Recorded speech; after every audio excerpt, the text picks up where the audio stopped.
Hello friends, എല്ലാ കൂട്ടുകാർക്കും score അല്ലെങ്കിൽ മലയാളത്തിൻ്റെ മറ്റൊരു യൂട്യൂബ് സെഷനിലേക്ക് സ്വാഗതം.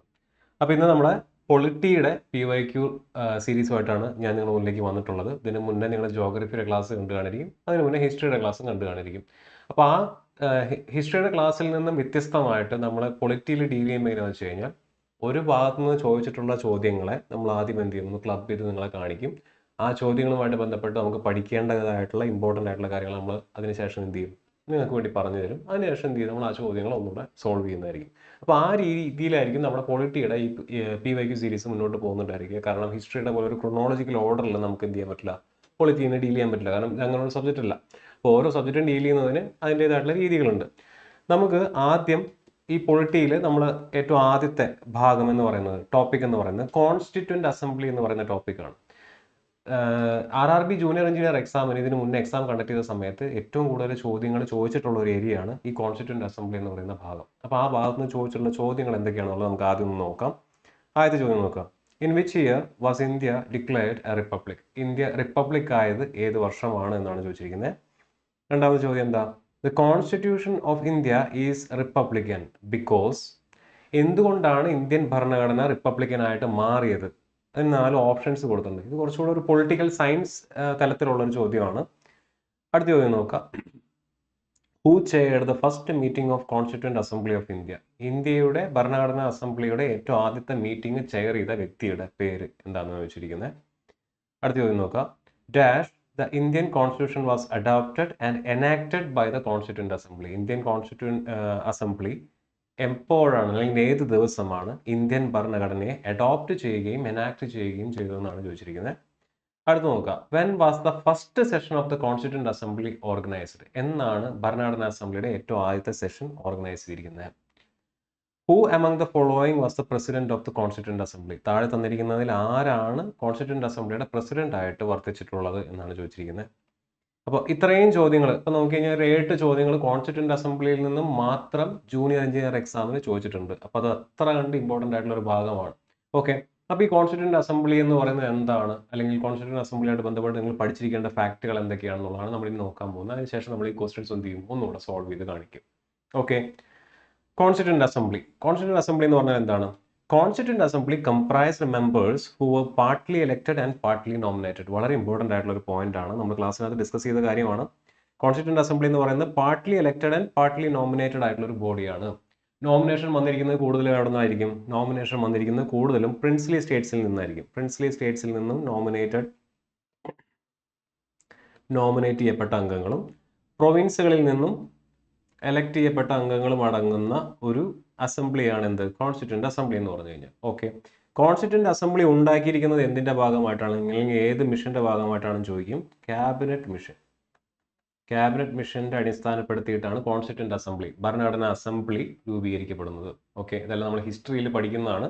ചിലപ്പോൾ ഇവിടെയും ചോദിക്കാം. ഏത് സബ്ജക്റ്റിൽ ചോദിച്ചാലും നമുക്ക് എന്ത് ചെയ്താൽ മതി, ആൻസർ ചെയ്താൽ മതി. അത് പൊളിറ്റി ആണെന്നോ ഹിസ്റ്ററി ആണെന്നോ നമ്മൾ നോക്കേണ്ട കാര്യമുണ്ടോ? ഇല്ല. നമ്മുടെ മുന്നിലുള്ള 15 മാർക്കിലെ ഓരോ ചോദ്യം നമുക്ക് വിലപ്പെട്ടതാണ്. 15 മാർക്ക് നമുക്ക് എന്ത് ചെയ്യണം, സ്കോർ ചെയ്യാൻ പറ്റണം. സോ ക്യാബിനറ്റ് മിഷനിൽ നിന്നാണ്, അല്ലെങ്കിൽ ക്യാബിനറ്റ് മിഷൻ വഴിയാണ് ഭരണഘടനാ അസംബ്ലി അല്ലെങ്കിൽ കോൺസ്റ്റിറ്റ്യൂവൻ്റ് അസംബ്ലി എന്ത് ചെയ്യുന്നത്, ഫോം ചെയ്യുന്നത്. കോൺസ്റ്റിറ്റ്യൂവൻ്റ് അസംബ്ലി എന്ന് പറയുന്നത് പാർട്ട്ലി എലക്റ്റഡ് ആണ്, പാർട്ട്ലി നോമിനേറ്റഡ് ആണ്. എലക്ട് ചെയ്യപ്പെടുന്നത് പ്രൊവിൻസുകളിൽ നിന്നും, നോമിനേറ്റ് ചെയ്യപ്പെടുന്നത് എവിടെ നിന്നാണ്? പ്രിൻസ്ലി സ്റ്റേറ്റ്സിൽ നിന്നുള്ള കാര്യം മനസ്സിലാക്കി വെക്കാം. ഇനി ഇന്ത്യക്ക് സ്വന്തമായിട്ടൊരു കോൺസ്റ്റിറ്റ്യൂവൻ്റ് അസംബ്ലി വേണമെന്ന് പറഞ്ഞ വ്യക്തി ആരാണ്? ഇന്ത്യക്ക് സ്വന്തമായിട്ട് ഒരു കോൺസ്റ്റിറ്റ്യൂവൻ്റ് അസംബ്ലി വേണമെന്ന് ആദ്യം അവകാശപ്പെട്ടത്, അല്ലെങ്കിൽ ആദ്യം അങ്ങനെ പറഞ്ഞത് ആരാണ്? MN റോയ് ആണ് ഇന്ത്യക്ക് സ്വന്തമായിട്ടൊരു ഭരണഘടനാ അസംബ്ലി വേണമെന്ന് ആദ്യമായിട്ട് പറയുന്നത്. വർഷം 934. പിന്നെ 936 ലക്നൗ സെഷനിൽ വെച്ച് എന്ത് ചെയ്യുന്നത്, കോൺഗ്രസും ഈ പറയുന്ന ഇന്ത്യക്ക് സ്വന്തമായിട്ടൊരു ഭരണഘടനാ അസംബ്ലി വേണമെന്നുള്ള ആശയത്തെ മുറുകെ പിടിക്കുന്നത് ലക്നൗ സെഷനിൽ വെച്ചിട്ടാണ്, 936. ഓക്കെ, അത്രയും കാര്യങ്ങളോട് സൈഡ് നോട്ടായിട്ട് ഓർത്തിരിക്കുക.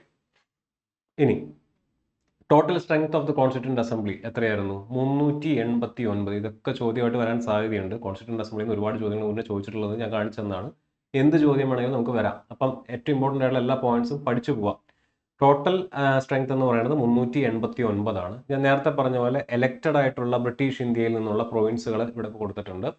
നോമിനേറ്റഡ് ആയിട്ടുള്ള പ്രിൻസ്ലി സ്റ്റേറ്റിൽ നിന്നുള്ള സ്ട്രെങ്ത് ഇവിടെ കൊടുത്തിട്ടുണ്ട്. 296 പേര് എവിടെ നിന്ന് എലക്ട് ചെയ്യപ്പെട്ടു? ബ്രിട്ടീഷ് ഇന്ത്യയിൽ നിന്ന് അഥവാ പ്രൊവിൻസുകളിൽ നിന്നും.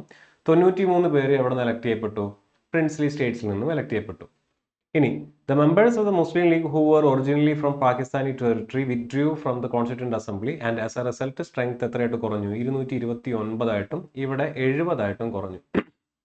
Constituent assembly രൂപീകരിക്കപ്പെടുന്നത് 946-ലാണ്. 47-ലാണ് ഇന്ത്യക്ക് സ്വാതന്ത്ര്യം കിട്ടുന്നത്, ഇന്ത്യ വിഭജിക്കുന്നതും. ഇന്ത്യ വിഭജിച്ചു കഴിഞ്ഞപ്പോൾ ഭരണഘടനാ അസംബ്ലിയിലേക്ക് തെരഞ്ഞെടുക്കപ്പെട്ട ഈസ്റ്റേൺ പാകിസ്ഥാനിൽ നിന്നും വെസ്റ്റേൺ പാകിസ്ഥാനിൽ നിന്നുമുള്ള ആളുകൾ, അവിടുത്തെ പ്രിൻസ്ലി സ്റ്റേറ്റ്സിൽ നിന്നുള്ളവരും അവിടുത്തെ പ്രൊവിൻസുകളിൽ നിന്നുള്ളവരും എന്ത് ചെയ്തു? പാകിസ്ഥാന്റെ ഭരണഘടനാ അസംബ്ലിയിലേക്ക് പോയി. ബാക്കിയുള്ളവർ മാത്രമാണ് ഇന്ത്യയിൽ അവശേഷിച്ചത്, ഇന്ത്യൻ ഭരണഘടനാ അസംബ്ലിയിൽ അവശേഷിച്ചത്.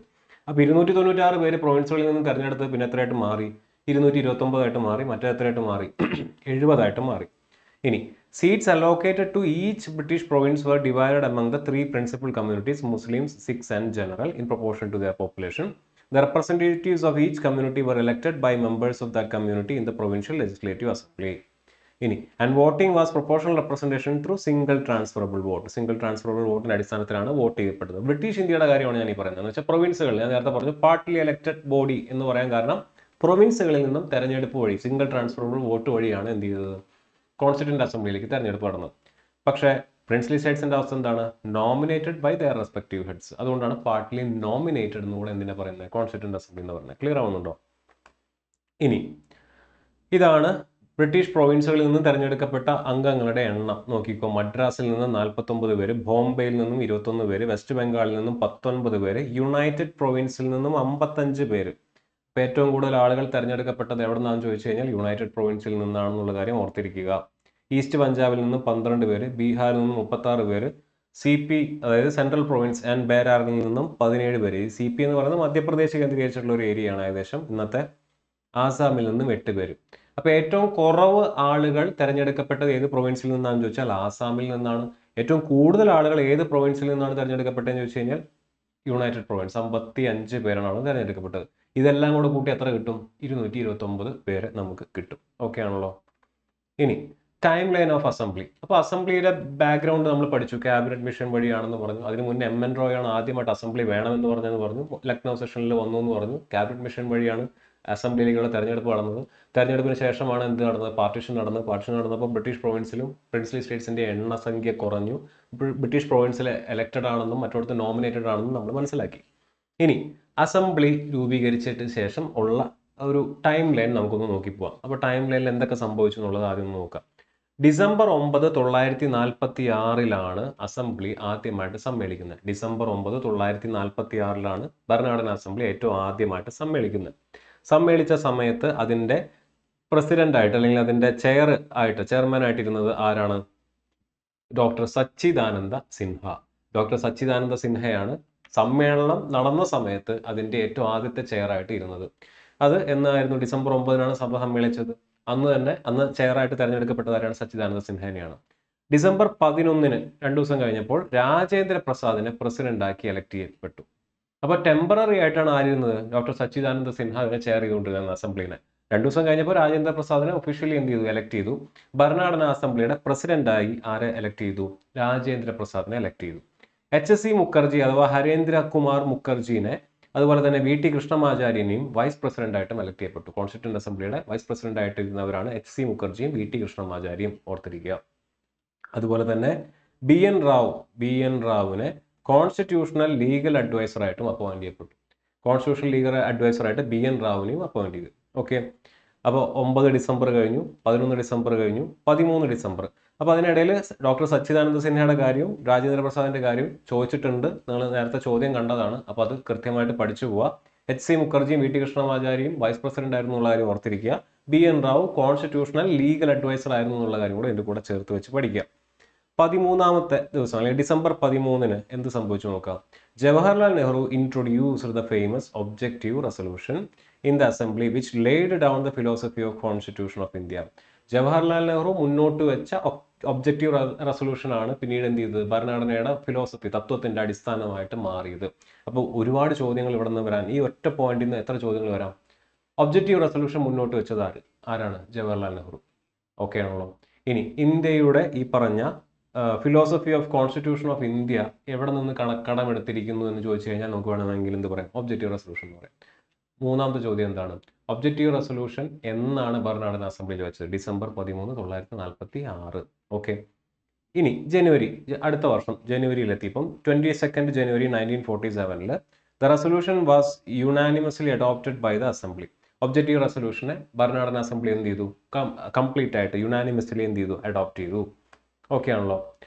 ഇനി ജൂലൈ 1947, ജൂലൈ മാസമായ 1947 ഓഗസ്റ്റിലാണ് നമുക്ക് എന്ത് കിട്ടുന്നത്? സ്വാതന്ത്ര്യം കിട്ടുന്നത്. അപ്പോൾ സ്വാതന്ത്ര്യം കിട്ടുന്നതിന് മുന്നോടിയായിട്ട് ഏകദേശം ഒരു മാസം മുന്നേ എന്താണ് സംഭവിച്ചത്? ഇന്ത്യൻ ഇൻഡിപെൻഡൻസ് ആക്ട് പാസ്സാക്കുന്നു. British parliament Indian independence act പാസ്സാക്കുന്നു. അതുവഴി ഇന്ത്യ രണ്ടായി പിളരുന്നു. ഇന്ത്യ എന്ന് പറയുന്നത് ഇന്ത്യ പാകിസ്ഥാനായിട്ട് മാറുന്നു. The assembly was also given the legislative authority. As a result, the assembly was elected as India's first free parliament. അപ്പോൾ ഇന്ത്യക്ക് independence കിട്ടി. ഇന്ത്യൻ ഇൻഡിപെൻഡൻസ് ആക്ടിലൂടെ എന്താണ് നമുക്ക് കിട്ടുന്നത്? ഇന്ത്യൻ ഇൻഡിപെൻഡൻസ് നമുക്ക് കിട്ടുകയാണ്, സ്വാതന്ത്ര്യം നമുക്ക് കിട്ടുകയാണ്. ബ്രിട്ടീഷുകാർ നമ്മുടെ മുകളിലുള്ള ആളുകളല്ല, നമ്മൾ ഇൻഡിപെൻഡൻ്റ് ആണ്. പക്ഷെ നമുക്ക് സ്വന്തമായിട്ടൊരു നിയമനിർമ്മാണ സഭ, ഒരു പാർലമെന്റ് അന്നില്ല. ആകെയുള്ളത് ഭരണഘടനയ്ക്ക് വേണ്ടി സമ്മേളിച്ചിരിക്കുന്ന ഒരു സഭ മാത്രമാണ്. ഒരു ബ്രിട്ടീഷുകാർ ഇവിടെ നിന്ന് നമ്മുടെ നാട് നിന്നും മാറിക്കഴിഞ്ഞാൽ, അല്ലെങ്കിൽ ഓക്കെ ഇന്ത്യ ഉപേക്ഷിച്ച് അവർ ബ്രിട്ടനിലേക്ക് തിരിച്ചു പോയി കഴിഞ്ഞാൽ നമ്മുടെ നാട് എങ്ങനെ മുന്നോട്ട് പോകും? ഇവിടുത്തെ നീതിന്യായ വ്യവസ്ഥ, ഇവിടുത്തെ നിയമവ്യവസ്ഥ, നിയമവാഴ്ച എങ്ങനെ ഉണ്ടായിരിക്കും? അതിന് നമുക്ക് എന്ത് വേണം? ഒരു നീതിന്യായ വ്യവസ്ഥ, അല്ലെങ്കിൽ ഈ പറഞ്ഞ പോലെ ഒരു ഒരു നിയമസഭ വേണം, അല്ലെങ്കിൽ ഒരു പാർലമെന്റ് വേണം. അപ്പോൾ അന്ന് തെരഞ്ഞെടുക്കപ്പെട്ട സംഘടന അല്ലെങ്കിൽ ഒരു അസംബ്ലി ആയിട്ടുള്ള കോൺസ്റ്റിറ്റ്യൂന്റ് അസംബ്ലിനെ എന്ത് ചെയ്യാൻ തീരുമാനിച്ചു? അതിനെ ഈ പറഞ്ഞ പോലെ ഒരു ലെജിസ്ലേറ്റീവ് പാർട്ടിയായിട്ട് ആ സംഘടനയെ തന്നെ അല്ലെങ്കിൽ ആ അസംബ്ലിനെ തന്നെ ഒരു ലെജിസ്ലേറ്റീവ് അതോറിറ്റി ആയിട്ട് പ്രഖ്യാപിച്ചു. അതാണ് ഇവിടെ പറഞ്ഞിരിക്കുന്നത്. The assembly was also given legislative authority. ആ ലെജിസ്ലേറ്റീവ് അതോറിറ്റി എന്ന് പറയുന്നത് എവിടെ നിന്നാണ് കിട്ടിയത്? ഈ പറഞ്ഞ ഇൻഡിപെൻഡൻസ് ആക്ടിൽ നിന്ന് കിട്ടി. As a result the assembly was elected as the India's first free parliament. അസംബ്ലിനെ ഇന്ത്യയുടെ ഏറ്റവും ആദ്യത്തെ ഫ്രീ പാർലമെന്റ് ആയിട്ട് പ്രഖ്യാപിച്ചു. ഇത് ഡൊമീനിയൻ ലെജിസ്ലേച്ചർ ആണ്. ഡൊമീനിയൻ ലെജിസ്ലേച്ചർ എന്താണ്? ഡൊമീനിയൻ ലെജിസ്ലേച്ചർ എന്ന് പറഞ്ഞാൽ ഇന്ത്യൻ ഡൊമീനിയന്റെ ലെജിസ്ലേച്ചർ ആയിട്ടാണ് എന്ത് വർത്തിക്കുന്നത്? ഈ പറഞ്ഞ കോൺസ്റ്റിറ്റ്യൂന്റ് അസംബ്ലി വർത്തിക്കുന്നത്. ഓക്കെ ആണല്ലോ. ഡോക്ടർ രാജേന്ദ്ര പ്രസാദ് ആണ് എന്ത് ചെയ്യുന്നത്? അസംബ്ലിയുടെ മീറ്റിംഗ് കൂടുന്നത്. എപ്പോ? അത് കോൺസ്റ്റിറ്റ്യൂന്റ് ബോഡി ആയിട്ട് വർക്ക് ചെയ്യുന്ന സമയത്ത്. GV മാവ്ലങ്കാർ ആണ് എന്തായിട്ട് വർക്ക് ചെയ്യുന്നത്? അത് ലെജിസ്ലേറ്റീവ് ബോഡി ആയിട്ട് വർക്ക് ചെയ്യുന്ന സമയത്ത് അതിനെ പ്രിസൈഡ് ചെയ്യുന്നത് GV മാവ്ലങ്കാർ ആണ്. ഓക്കെ. അപ്പോൾ ഇന്ത്യയുടെ ആവശ്യം എന്താണ്? ഇന്ത്യക്ക് സ്വന്തമായിട്ടൊരു ഭരണഘടന വേണം. അതിനുവേണ്ടി നമ്മൾ ക്യാബിനറ്റ് മിഷന്റെ വഴി ഒരു ഭരണഘടന അസംബ്ലി രൂപീകരിക്കപ്പെട്ടു. ഓക്കെ. 1946 ഭരണഘടനാ അസംബ്ലി രൂപീകരിച്ചതിന് ശേഷം ജൂലൈ 1947 ആകുമ്പോഴേക്കും ഇന്ത്യൻ ഇൻഡിപെൻഡൻസ് ആക്ട് പാസ്സാക്കി രാജ്യം രണ്ടായിട്ട് പിളർന്നു. ബ്രിട്ടീഷുകാർ ഇനി മുതൽ നമ്മുടെ അവകാശികളല്ല, അധികാരികളല്ല എന്ന് നമുക്ക് ഉറപ്പായി. സോ ഇനി ഇന്ത്യക്ക് എന്താണ് വേണ്ടത്? സ്വന്തമായിട്ട് നിയമം ഉണ്ടാക്കാൻ, അല്ലെങ്കിൽ സ്വന്തമായിട്ട് നാട് ഭരിക്കുന്നതിന് വേണ്ടി നിയമങ്ങൾ ഉണ്ടാക്കുന്നതിന് വേണ്ടി ഒരു പാർലമെന്റ് അല്ലെങ്കിൽ ഒരു ലെജിസ്ലേറ്റീവ് അതോറിറ്റി വേണം. ആ ലെജിസ്ലേറ്റീവ് അതോറിറ്റിക്ക് നമ്മുടെ കൈവശം ഇപ്പം വേറെ നിലവിൽ ബോഡികളൊന്നുമില്ല. ഭരണഘടനാ അസംബ്ലി നടന്ന് അവർ നമുക്ക് വേണ്ടി ഒരു ഭരണഘടന ഉണ്ടാക്കിക്കൊണ്ടിരിക്കുകയാണ്. അപ്പോൾ ഇന്ത്യൻ ഇൻഡിപെൻഡൻസ് ആക്ട് വന്ന സമയത്ത് പറഞ്ഞു ഈ ഭരണഘടനാ അസംബ്ലി തന്നെ എന്തായിട്ടും വർക്ക് ചെയ്യട്ടെ, താൽക്കാലികമായിട്ട് പാർലമെന്റ് ആയിട്ട് വർക്ക് ചെയ്യട്ടെ എന്ന് പറഞ്ഞു. ഓക്കെ ആണല്ലോ. അതാണ് അതിന് ലെജിസ്ലേറ്റീവ് അതോറിറ്റി കൊടുത്തു എന്ന് പറയുന്നത്. എപ്പോഴൊക്കെ ഈ സഭ, ഈ ഒരേ സഭ തന്നെ, നമ്മൾ നേരത്തെ പറഞ്ഞ ബ്രിട്ടീഷ് പ്രൊവിൻസുകളിൽ നിന്നും അതുപോലെ തന്നെ ബ്രിട്ടീഷ് പ്രിൻസ്ലി സ്റ്റേറ്റ്സിൽ നിന്നും തെരഞ്ഞെടുക്കപ്പെട്ടു ഫോം ചെയ്തു എന്ന് പറയുന്ന ആ ഭരണഘടനാ സഭ എപ്പോഴൊക്കെ ഭരണഘടനാ സഭയായിട്ട് ഫോം ചെയ്യുന്നു, അല്ലെങ്കിൽ കോൺസ്റ്റിറ്റ്യൂന്റ് അസംബ്ലി ആയിട്ട് ഫോം ചെയ്യുന്നു, അപ്പോഴൊക്കെ അതിന്റെ പ്രസിഡന്റായിട്ട് ആര് ആക്ട് ചെയ്യും? രാജേന്ദ്ര പ്രസാദ് ആക്ട് ചെയ്യും. എപ്പോഴൊക്കെ അത് നിയമനിർമ്മാണ സഭയായിട്ട് ആക്ട് ചെയ്യുന്നു, അപ്പോഴൊക്കെ GV മാവ്ലങ്കാർ എന്ത് ചെയ്യും? അതിന്റെ പ്രസിഡന്റായിട്ട് ആക്ട് ചെയ്യും. ഓക്കെ ആണല്ലോ. അതാണ് ആ രണ്ട് പ്രസിഡന്റുമാരുടെ കൺസെപ്റ്റ്. ലെജിസ്ലേറ്റീവ് ബോഡി ആകുമ്പോൾ GV മാവ്ലങ്കാറും, കോൺസ്റ്റിറ്റ്യൂന്റ് ബോഡി ആകുമ്പോൾ ഡോക്ടർ രാജേന്ദ്ര പ്രസാദും അതിന്റെ പ്രസിഡന്റായിട്ട് ആക്ട് ചെയ്യും. ഇനി ജൂലൈ മുതൽ ഒക്ടോബർ 1947 വരെ അതിന്റെ ആദ്യത്തെ ഡ്രാഫ്റ്റ്, ഭരണഘടനയുടെ ആദ്യത്തെ ഡ്രാഫ്റ്റ് പ്രിപ്പയർ ചെയ്യായിരുന്നു. ആരാണ്? നമ്മൾ നേരത്തെ പറഞ്ഞ കോൺസ്റ്റിറ്റ്യൂഷണൽ അഡ്വൈസർ, ലീഗൽ അഡ്വൈസർ ആയിട്ടുള്ള BN റാവു ആണ് അത് എന്ത് ചെയ്യുന്നത്? കോൺസ്റ്റിറ്റ്യൂന്റ് അസംബ്ലിയുടെ മുൻപാകെ മുന്നോട്ട് വയ്ക്കുന്നത്. ഓക്കെ. ഇനി 22 ജൂലൈ 1947 ഭരണഘടനാ അസംബ്ലി ഇന്ത്യയുടെ ഫ്ലാഗ് അഡോപ്റ്റ് ചെയ്തു. ഇത് ചോദ്യമായിട്ട് വരും. അപ്പോൾ ഒരു കാര്യം നിങ്ങൾ കോമൺ സെൻസ് വെച്ചിട്ട് ആലോചിക്കുക. ഇന്ത്യ ഇൻഡിപെൻഡൻസ് ഡിക്ലെയർ ചെയ്യുന്നത് ഓഗസ്റ്റ് 15, 1947 ഓഗസ്റ്റ് 15, 1947 ജവഹർലാൽ നെഹ്റു പതാക ഉയർത്തണമെന്നുണ്ടെങ്കിൽ അത് സ്വതന്ത്ര ഇന്ത്യയുടെ പതാകയാണെന്നുള്ളത് നമുക്ക് ഉറപ്പുവരുത്തണം. അപ്പോൾ ഇന്ത്യൻ ദേശീയ പതാക നമ്മൾ ഇന്ന് കാണുന്ന ത്രിവർണ്ണ പതാകയാണ് എന്ന് ഇന്ത്യൻ ഭരണഘടനാ അസംബ്ലി തീരുമാനിച്ച ദിവസമാണ് 22 ജൂലൈ 1947. നവംബർ 4 മുതൽ നവംബർ 9, 1948 വരെ ഭരണഘടനാ അസംബ്ലി രൂപീകരിച്ച ഭരണഘടനയുടെ ഏറ്റവും ആദ്യത്തെ റീഡിംഗ് ആയിരുന്നു. അതിനുശേഷം സെക്കൻഡ് റീഡിംഗ് ഉണ്ടായിരുന്നു, അതിനുശേഷം തേർഡ് റീഡിംഗ് ഉണ്ടായിരുന്നു. മനസ്സിലാക്കി വെച്ചാൽ മതി. 26 നവംബർ, അങ്ങനെ 26 നവംബർ വരെയാണ് തേർഡ് റീഡിംഗ് ഉണ്ടായിരുന്നത്. 26 നവംബർ 1949 ആയപ്പോൾ ഭരണഘടനാ അസംബ്ലി എന്ത് ചെയ്തു? ആ 3 വായനകൾക്ക് ശേഷം ആ ചിട്ടപ്പെടുത്തിയ ഭരണഘടനയെ പാസ്സാക്കി. ഓക്കെ, ഇതാണ് ഇന്ത്യ എന്ന് പറയുന്ന രാജ്യത്തിന്റെ ഭരണഘടന എന്ന് ഉറപ്പുവരുത്തി അതിനെ പാസ്സാക്കി, വോട്ടിനിട്ട് പാസ്സാക്കിയെടുത്തു. And adopted the constitution of India. Okay, അപ്പോൾ ഇന്ത്യൻ ഭരണഘടനാ അസംബ്ലി എന്നാണ് ഭരണഘടനയെ ഇന്ത്യയുടെ ഭരണഘടനയായിട്ട് അഡോപ്റ്റ് ചെയ്തതെന്ന് ചോദിച്ചാൽ നവംബർ 26-നാണ്. ഓക്കെ, 24 ജനുവരിയിൽ എന്താ സംഭവിച്ചത്? ദ കോൺസ്റ്റിറ്റ്യൂന്റ് അസംബ്ലി, നമ്മൾ നേരത്തെ പറഞ്ഞ ഭരണഘടന നിർമ്മാണ സഭ എന്ത് ചെയ്തു? രാജേന്ദ്ര പ്രസാദിനെ ഇന്ത്യയുടെ പ്രഥമ പ്രസിഡന്റായി പ്രഖ്യാപിച്ചു അല്ലെങ്കിൽ തെരഞ്ഞെടുത്തു. And adopted the national anthem and national song. ദേശീയ ഗാനം അതുപോലെ തന്നെ national anthem and national song എന്ത് ചെയ്തു? അഡോപ്റ്റ് ചെയ്യുകയും രാജേന്ദ്ര പ്രസാദിനെ ഇന്ത്യയുടെ ഏറ്റവും ആദ്യത്തെ പ്രസിഡന്റായിട്ട് പ്രഖ്യാപിക്കുകയും ചെയ്തു, അല്ലെങ്കിൽ എലക്ട് ചെയ്യപ്പെടുകയും ചെയ്തു. ഡേറ്റ് ഓർത്തിരിക്കാം, 24 ജനുവരി 1950. എന്തിനായിരിക്കും 24 ജനുവരി 1950 പ്രസിഡന്റിനെ എലക്ട് ചെയ്തത്? ഇന്ത്യക്ക് ഒരു എലക്റ്റഡ് ഹെഡ് വന്നാലാണ് ഇന്ത്യയെ എന്തെന്ന് വിളിക്കാൻ പറ്റുള്ളൂ? റിപ്പബ്ലിക് എന്ന് വിളിക്കാൻ പറ്റുള്ളൂ. 24 ജനുവരി 1950, 26 ജനുവരി 1950 ഇന്ത്യ എന്താ ആഘോഷിക്കുന്നത്? റിപ്പബ്ലിക് ഡേ ആഘോഷിക്കുന്നത്. സോ റിപ്പബ്ലിക് ആവണമെന്നുണ്ടെങ്കിൽ, സ്വതന്ത്ര റിപ്പബ്ലിക് ആവണമെന്നുണ്ടെങ്കിൽ ഇന്ത്യക്ക് സ്വാതന്ത്ര്യം വേണം, ഇന്ത്യക്ക് ഒരു സ്വന്തമായിട്ടൊരു ഹെഡും വേണം. ആ ഹെഡായിട്ട് ആദ്യമായിട്ട് തെരഞ്ഞെടുത്ത ആരെയാണ്? Rajendra പ്രസാദിനെയാണ്. As per the provisions in the constitution, it formally commenced on January 1940, bringing it into force in its entirety. 1950 ജനുവരി 26-ന് ഭരണഘടന കംപ്ലീറ്റ് ആയിട്ട് എന്ത് ചെയ്തു? നിലവിൽ വന്നു. This date was chosen to commemorate the declaration of Purna Swaraj. നമ്മൾ already history ക്ലാസ്സിൽ കണ്ടതാണ്. പൂർണ്ണ സ്വരാജ് ഡിക്ലറേഷൻ ജനുവരി 26, 1930 അതിനെ കമ്മമറേറ്റ് ചെയ്യുന്നതിന് വേണ്ടിയിട്ടാണ് 20 വർഷങ്ങൾക്ക് ഇപ്പുറം റിപ്പബ്ലിക് ഡേ നമ്മൾ അതേ ദിവസം തന്നെ ആഘോഷിക്കാനായിട്ട് തിരഞ്ഞെടുത്തത്. നവംബർ 26, 1949 ഭരണഘടനാ അസംബ്ലി ഭരണഘടനയെ അഡോപ്റ്റ് ചെയ്തപ്പോൾ തന്നെ നിലവിൽ വന്ന ഏതാനും ആർട്ടിക്കിൾസ് ആണ് ഇവിടെ കൊടുത്തിട്ടുള്ളത്.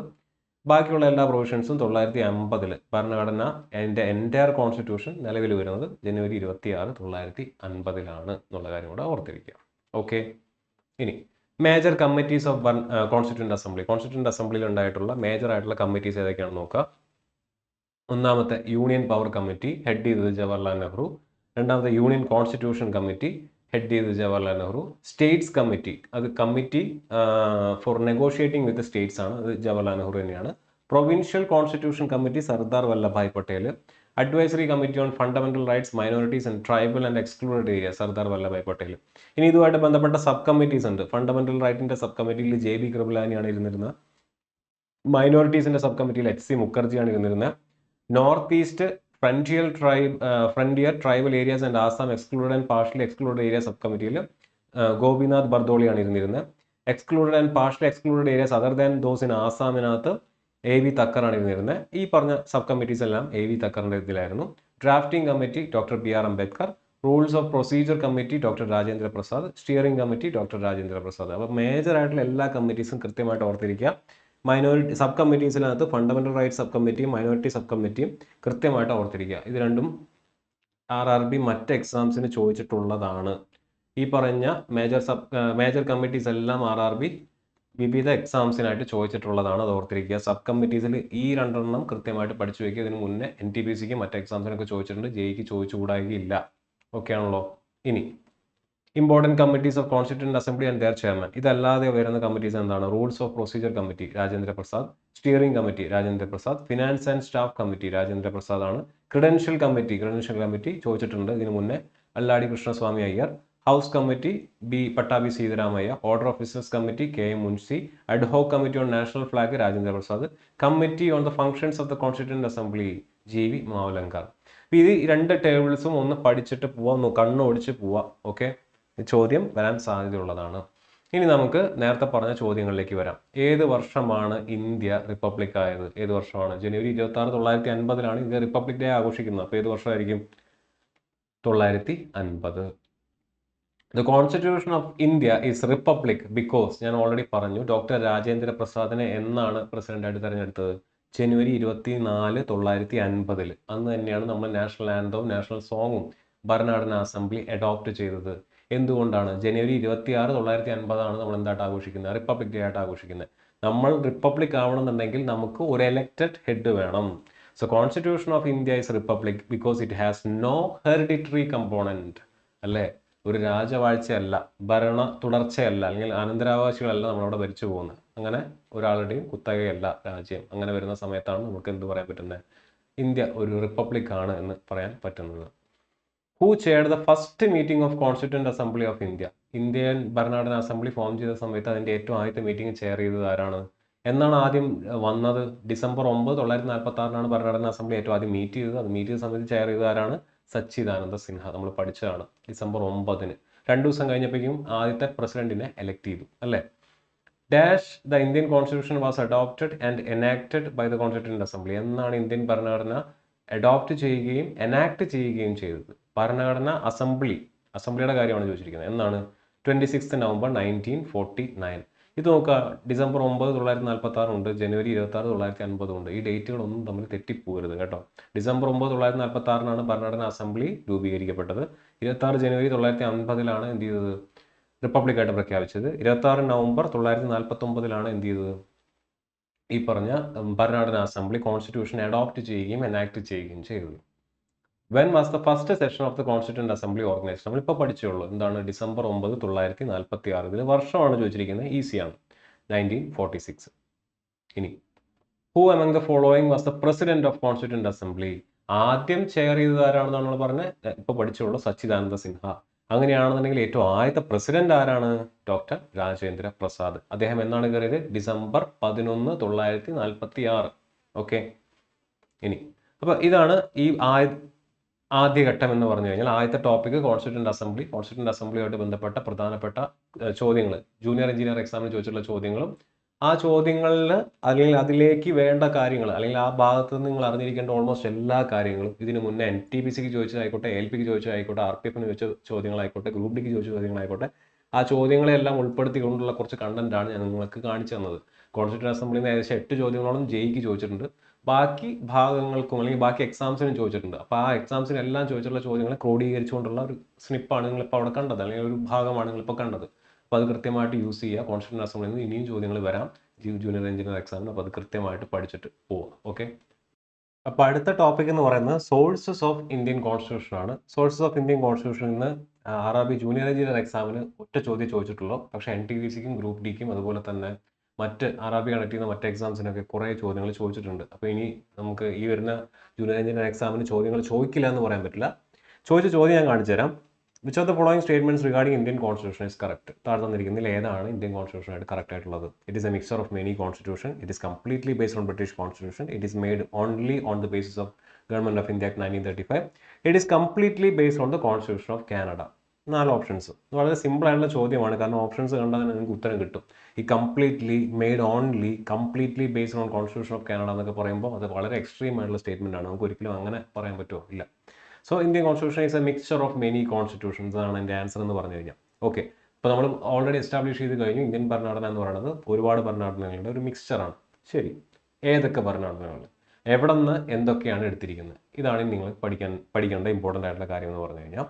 അപ്പോൾ ഞാനൊരു ടേബിൾ ഉണ്ടാക്കിയിട്ടുണ്ട്. ആ ടേബിൾ നോക്കി പഠിക്കുക. ഒന്നാമത്തെ ഭാഗം നോക്കുക, കോൺസ്റ്റിറ്റ്യൂഷൻ ഓഫ് യുണൈറ്റഡ് സ്റ്റേറ്റ്സ്. അമേരിക്കയിൽ നിന്നും കടമെടുത്തിട്ടുള്ള എന്തൊക്കെയാണ്? നമ്മുടെ ഇന്ത്യൻ ഭരണഘടനയുടെ പ്രിയാമ്പിൾ, അമേരിക്കൻ ഭരണഘടനയുടെ മോഡലാണ് എടുത്തിരിക്കുന്നത്. ഫണ്ടമെന്റൽ റൈറ്റ്സ് എന്ന് പറയുന്ന മൗലിക അവകാശങ്ങൾ എന്ന് പറയുന്ന ഭാഗം, ബിൽ ഓഫ് റൈറ്റ്സിന്റെ മാതൃകയാണ് നമ്മൾ എടുത്തിട്ടുള്ളത്. Federal structure of government, exactly നമുക്ക് അങ്ങനെ പറയാൻ പറ്റില്ല എന്നുണ്ടെങ്കിലും ഫെഡറൽ മാതൃകയിലുള്ള പല ഇൻസ്റ്റിറ്റ്യൂഷൻസ് നമ്മുടെ ഇന്ത്യൻ ഭരണഘടനയ്ക്കകത്തുണ്ട്. ഇലക്ട്രൽ കോളേജ് എന്ന് പറയുന്ന ആശയമുണ്ട്.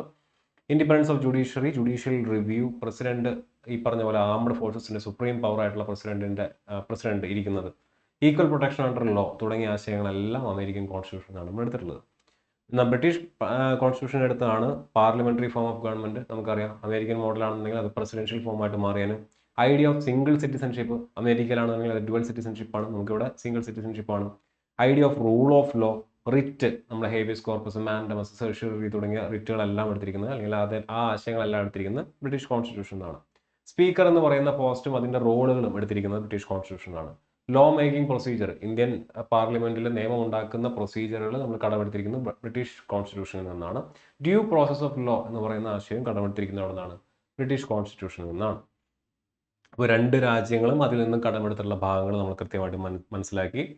മൂന്നാമത്തെ കനേഡിയൻ കോൺസ്റ്റിറ്റ്യൂഷൻ ആണ് quasi federal form of government എന്ന് പറയുന്ന ആശയം എടുത്തിരിക്കുന്നത്. ഇതാണ് എക്സാക്ട്ലി ഇന്ത്യയിലെ ഫെഡറൽ സ്ട്രക്ചർ എന്ന് പറഞ്ഞു കഴിഞ്ഞാൽ. ക്വാസി ഫെഡറൽ ആണ്, കംപ്ലീറ്റ്ലി ഫെഡറൽ അല്ല. എന്ന് പറഞ്ഞാൽ സെൻട്രൽ ഭയങ്കര സ്ട്രോങ് ആണ്. സെൻട്രലിൽ നിയമം ഉണ്ടാക്കിക്കൊണ്ട് സംസ്ഥാനങ്ങളുടെ പേര് മാറ്റാം, അതിർത്തി മാറ്റാം, സംസ്ഥാനങ്ങളെ കൂട്ടിയോജിപ്പിക്കാം, സംസ്ഥാനങ്ങളെ പിളർത്താം, സംസ്ഥാനത്തിന്റെ നമുക്ക് ഒരു സ്റ്റേറ്റ് എന്ന് പറയുന്ന ആശയത്തിന് തന്നെ എന്ത് ചെയ്യാം, ഇല്ലായ്മ ചെയ്യാം. സോ സ്ട്രോങ് സെൻറ്റർ വിത്ത് സ്റ്റേറ്റ്, അതാണ് നമ്മുടെ quasi federal form of government എന്ന് പറയുന്നത്. കനേഡിയൻ കോൺസ്റ്റിറ്റ്യൂഷൻ അല്ലെങ്കിൽ കാനഡയിലെ ഫോം ഓഫ് ഗവൺമെന്റും അങ്ങനെ തന്നെയാണ്. അപ്പോൾ അവിടെ നിന്നാണ് നമ്മൾ ആ ഐഡിയ എടുത്തിരിക്കുന്നത്.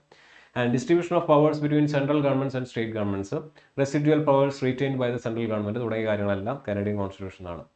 ഐറിഷ് കോൺസ്റ്റിറ്റ്യൂഷൻ ആണ് ഏറ്റവും ഫേമസ് ആയിട്ടുള്ള ഡയറക്റ്റീവ് പ്രിൻസിപ്പിൾസ് നമ്മൾ കടമെടുത്തിരിക്കുന്നത്. ഡയറക്റ്റീവ് പ്രിൻസിപ്പിൾസ് എന്ന് പറഞ്ഞാൽ നിർദ്ദേശക തത്വം നമ്മൾ കടമെടുത്തിരിക്കുന്നത് ഐറിഷ് കോൺസ്റ്റിറ്റ്യൂഷനിൽ നിന്നാണ്.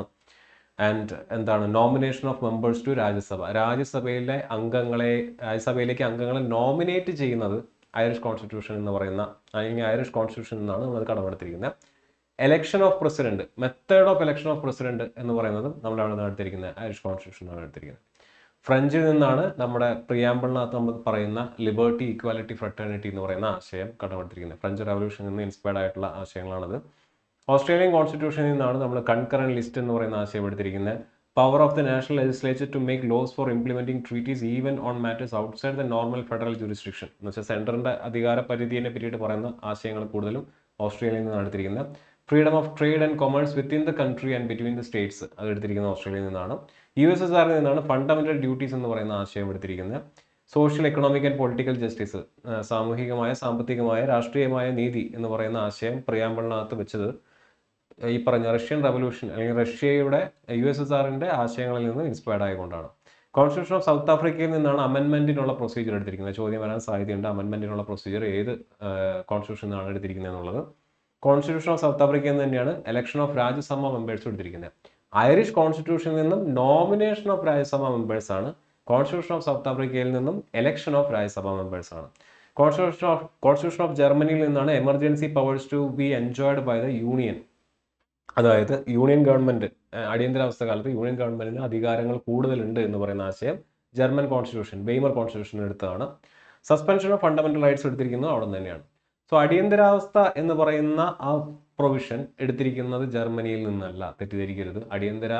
അടിയന്തരാവസ്ഥ അല്ലെങ്കിൽ എമർജൻസി പ്രൊവിഷൻ നമ്മൾ എടുത്തിരിക്കുന്നത് ഗവൺമെന്റ് ഓഫ് ഇന്ത്യ ആക്ട് 1935 നിന്നാണ്. എന്നാൽ നമ്മുടെ നാട്ടിൽ അടിയന്തരാവസ്ഥ പ്രഖ്യാപിക്കുമ്പോൾ ഫണ്ടമെന്റൽ റൈറ്റ്സ് സസ്പെൻഡ് ചെയ്യും എന്ന പ്രൊവിഷൻ എടുത്തിരിക്കുന്നതാണ് എവിടെ നിന്ന്, ജർമ്മനിയിൽ നിന്ന്. അത് രണ്ടും മാറിപ്പോവാതെ പഠിക്കുക കേട്ടോ. അതുപോലെ തന്നെ നമ്മൾ നേരത്തെ പറഞ്ഞ എലക്ഷൻ ഓഫ് രാജ്യസഭാ മെമ്പേഴ്സ് എടുത്തിരിക്കുന്നത് south African constitution. Nomination of Rajya Sabha members എടുത്തിരിക്കുന്നത് എവിടെ നിന്നാണ്, നോമിനേഷൻ ഓഫ് രാജ്യസഭാ മെമ്പേഴ്സ് എടുത്തിരിക്കുന്നത് എവിടെ നിന്നാണ്, Irish constitution. Okay. Constitution of ജപ്പാനിൽ നിന്നാണ് പ്രൊസീജിയർ എസ്റ്റാബ്ലിഷ്ഡ് ബൈ ലോ എന്ന് പറയുന്ന കൺസെപ്റ്റ് എടുത്തിരിക്കുന്നത്. പ്രൊസീജിയർ എസ്റ്റാബ്ലിഷ്ഡ് ബൈ ലോ എന്ന് പറയുന്ന ആശയം എടുത്തിരിക്കുന്നത് ജപ്പാനിൽ നിന്നാണ്. ജപ്പാനിൽ നിന്ന് അത് മാത്രമേ എടുത്തിട്ടുള്ളൂ, അപ്പോൾ അത് ഓർത്ത് വയ്ക്കുക. പ്രൊസീജിയർ എസ്റ്റാബ്ലിഷ്ഡ് ബൈ ലോ എടുത്തിരിക്കുന്നത് ജപ്പാനിൽ നിന്നാണ്. ഡ്യൂ പ്രോസസ് ഓഫ് ലോ എടുത്തിരിക്കുന്നത് ബ്രിട്ടനിൽ നിന്നാണ്. ഓക്കെ. ഇനി ഗവൺമെന്റ് ഓഫ് ഇന്ത്യ ആക്ട് 1935 നിന്നാണ് നമ്മൾ ഈ പറഞ്ഞ പോലെ federal scheme, emergency provisions, public service commission, ഗവർണറുടെ പോസ്റ്റ്, ജുഡീഷ്യറി, അഡ്മിനിസ്ട്രേറ്റീവ് ഡീറ്റെയിൽസ് എല്ലാം ഇന്നത്തെ നമ്മുടെ കോൺസ്റ്റിറ്റ്യൂഷനിലെ 70% ആർട്ടിക്കിൾസ് അല്ലെങ്കിൽ 70% പ്രൊവിഷൻസ് നമ്മൾ കടമെടുത്തിരിക്കുന്നത് ഈ പറഞ്ഞ ഗവൺമെന്റ് ഓഫ് ഇന്ത്യ ആക്ട് 1935 നിന്നാണ്. ഓക്കെ. അപ്പോൾ ഇതിൽ എത്ര രാജ്യങ്ങളിൽ നിന്നാണ് നമ്മൾ കടമെടുത്തിരിക്കുന്നത്? 10 അല്ലേ? ഈ ഗവൺമെന്റ് ഓഫ് ഇന്ത്യ ആക്ട് കൂട്ടുകയാണെങ്കിൽ 11 സോഴ്സുകളാണ് പ്രധാനമായിട്ടും ഇന്ത്യൻ കോൺസ്റ്റിറ്റ്യൂഷൻ ഉള്ളത്. സോ ഒബ്വിയസ്ലി നമുക്ക് പറയാം Indian constitution is a mixture of many constitution. To be precise 10 ഭരണഘടനകൾ, 10 രാജ്യത്തിന്റെ ഭരണഘടനകളിൽ നിന്നും കടമെടുത്തുകൊണ്ട് അതിനെ മിക്സ് ചെയ്തുകൊണ്ടുള്ള ഒരു ഭരണഘടനയാണ് ഇന്ത്യൻ ഭരണഘടന. അതിൻ്റെ കൂടെ എന്തുകൂടെ ആഡ് ചെയ്തു? ഗവൺമെന്റ് ഓഫ് ഇന്ത്യ ആക്ട് 1935 കൂടെ ആഡ് ചെയ്തു. ഓക്കെ ആണല്ലോ. ഇതാണ് സോഴ്സസ് ഓഫ് ഇന്ത്യൻ കോൺസ്റ്റിറ്റ്യൂഷനിൽ നിങ്ങൾ കൃത്യമായിട്ട് മനസ്സിലാക്കി വെക്കേണ്ട കാര്യങ്ങൾ. ഈ 10 ഭാഗത്തു നിന്ന് എടുത്തിട്ടുള്ള കാര്യങ്ങൾ കൃത്യമായിട്ട് പഠിച്ചു പോവുക കേട്ടോ. അപ്പോൾ അടുത്ത നമ്മുടെ ഭാഗം എന്ന് പറയുന്നത് parts of Indian constitution. Indian ഭരണഘടനയുടെ വിവിധ പാർട്ടുകളെ പറ്റിയിട്ട് ചോദ്യങ്ങൾ ചോദിച്ചിട്ടുണ്ട്. ജൂനിയർ എഞ്ചിനീയർ എക്സാമിനും ചോദിച്ചിട്ടുണ്ട്. ഈ പറഞ്ഞ RRBയുടെ ഓൾമോസ്റ്റ് എല്ലാ എക്സാമിനും ചോദിച്ചിട്ടുണ്ട്. ജെയ്ക്ക് ചോദിച്ച ചോദ്യങ്ങൾ ഞാൻ കാണിച്ചു തരാം. At the time of enactment of Indian constitution it was divided into dash parts. ഭരണഘടന രൂപീകരിക്കുന്ന സമയത്ത് എത്ര പാർട്ടുകളാണ് കോൺസ്റ്റിറ്റ്യൂഷനകത്ത് ഉണ്ടായിരുന്നതെന്നാണ് ചോദിച്ചിരിക്കുന്നത്. രണ്ടാമത്തെ ചോദ്യം എന്താണ്? Which of the following parts of Indian constitution belongs to union territory? Union territory ഏത് പാർട്ടിനകത്താണ് അടങ്ങിയിരിക്കുന്നത്? ഈ 2 ചോദ്യങ്ങളാണ് ജെയ്ക്ക് പ്രധാനമായിട്ടും ചോദിച്ചിട്ടുള്ളത്. അപ്പോൾ പാർട്സ് കൃത്യമായിട്ട് പഠിച്ചു പോകാനായിട്ട് ശ്രമിക്കുക. പാർട്സിൻ്റെ ഏറ്റവും ആദ്യത്തെ ഭാഗങ്ങളെങ്കിലും ചുരുങ്ങിയത് പഠിച്ചു പോകാനായിട്ട് ശ്രമിക്കുക. എങ്കിലാണ് നിങ്ങൾക്ക് എന്ത് ചെയ്യാൻ പറ്റുള്ളൂ. ഇതിൽ നിന്ന് വരുന്ന ചോദ്യങ്ങൾ വളരെ ഡയറക്റ്റ് ആയിട്ടുള്ള ചോദ്യമാണ്. അത് നിങ്ങൾ ഒരിക്കലും മിസ് ചെയ്യരുത്. ഒരു മാർക്ക് ഷുവർ ഷോട്ട് കിട്ടുന്ന ഭാഗങ്ങളാണ് ഇതൊക്കെ. ബാക്കിയുള്ളതൊക്കെ പിന്നെയും കൺഫ്യൂസിംഗ് ആണെന്ന് പറയാം. 22 പാർട്സ് ആണ് ഇന്ത്യൻ കോൺസ്റ്റിറ്റ്യൂഷൻ്റെ സമയത്ത് ഉണ്ടായിരുന്നത്, അഡോപ്റ്റ് ചെയ്യുന്ന സമയത്ത് ഉണ്ടായിരുന്നത്. പിന്നീട് 25 മാറ്റി. 395 ആർട്ടിക്കിൾസ് ആണ് ഉണ്ടായിരുന്നത്. 8 ഷെഡ്യൂളാണ് ഉണ്ടായിരുന്നത്. ഇപ്പോൾ 12 മാറ്റി. ഇങ്ങനെയുള്ള കാര്യങ്ങളൊന്നും തെറ്റിക്കരുത്. അതൊക്കെ കൃത്യമായിട്ട് മനസ്സിൽ ഉറപ്പിച്ച് പഠിച്ച് പോവാം. ഓക്കെ. സോ ഇന്ത്യൻ കോൺസ്റ്റിറ്റ്യൂഷൻ എടുത്തിട്ട് അതിൻ്റെ ഇൻഡെക്സ് എടുത്ത് നോക്കിക്കഴിഞ്ഞാൽ നിങ്ങൾക്ക് ഇതുപോലെയാണ് ഇരിക്കുക. ടേബിൾ ഓഫ് കണ്ടൻസ് നോക്കി കഴിഞ്ഞാൽ പ്രിയാമ്പിൾ ഉണ്ട്. പ്രിയാമ്പിളിന് ശേഷം part 1 union and its territory, part 2 citizenship, part 3 fundamental rights, part 4 DPSP, part 4A fundamental duties, part 5 union. യൂണിയനകത്ത് ചാപ്റ്റർ നോക്കിയാൽ നിങ്ങൾക്ക് കാണാൻ പറ്റും. എക്സിക്യൂട്ടീവ് ഉണ്ട്, പാർലമെന്റ് ഉണ്ട്, ലെജിസ്ലേച്ചർ ഉണ്ട്, ആൻഡ് ജുഡീഷ്യറി ഉണ്ട്. അതിനുശേഷം CAG ഉണ്ട്. പാർട്ട് 6 സ്റ്റേറ്റ്സിനെ പറ്റി പറയുന്നത്. പാർട്ട് 7 എന്ന് പറയുന്നത് States in part B of the first schedule എന്ന് പറയുന്ന ഭാഗമാണ്. ഈ പാർട്ട് 7 ഇന്ന് നിലവിലില്ല.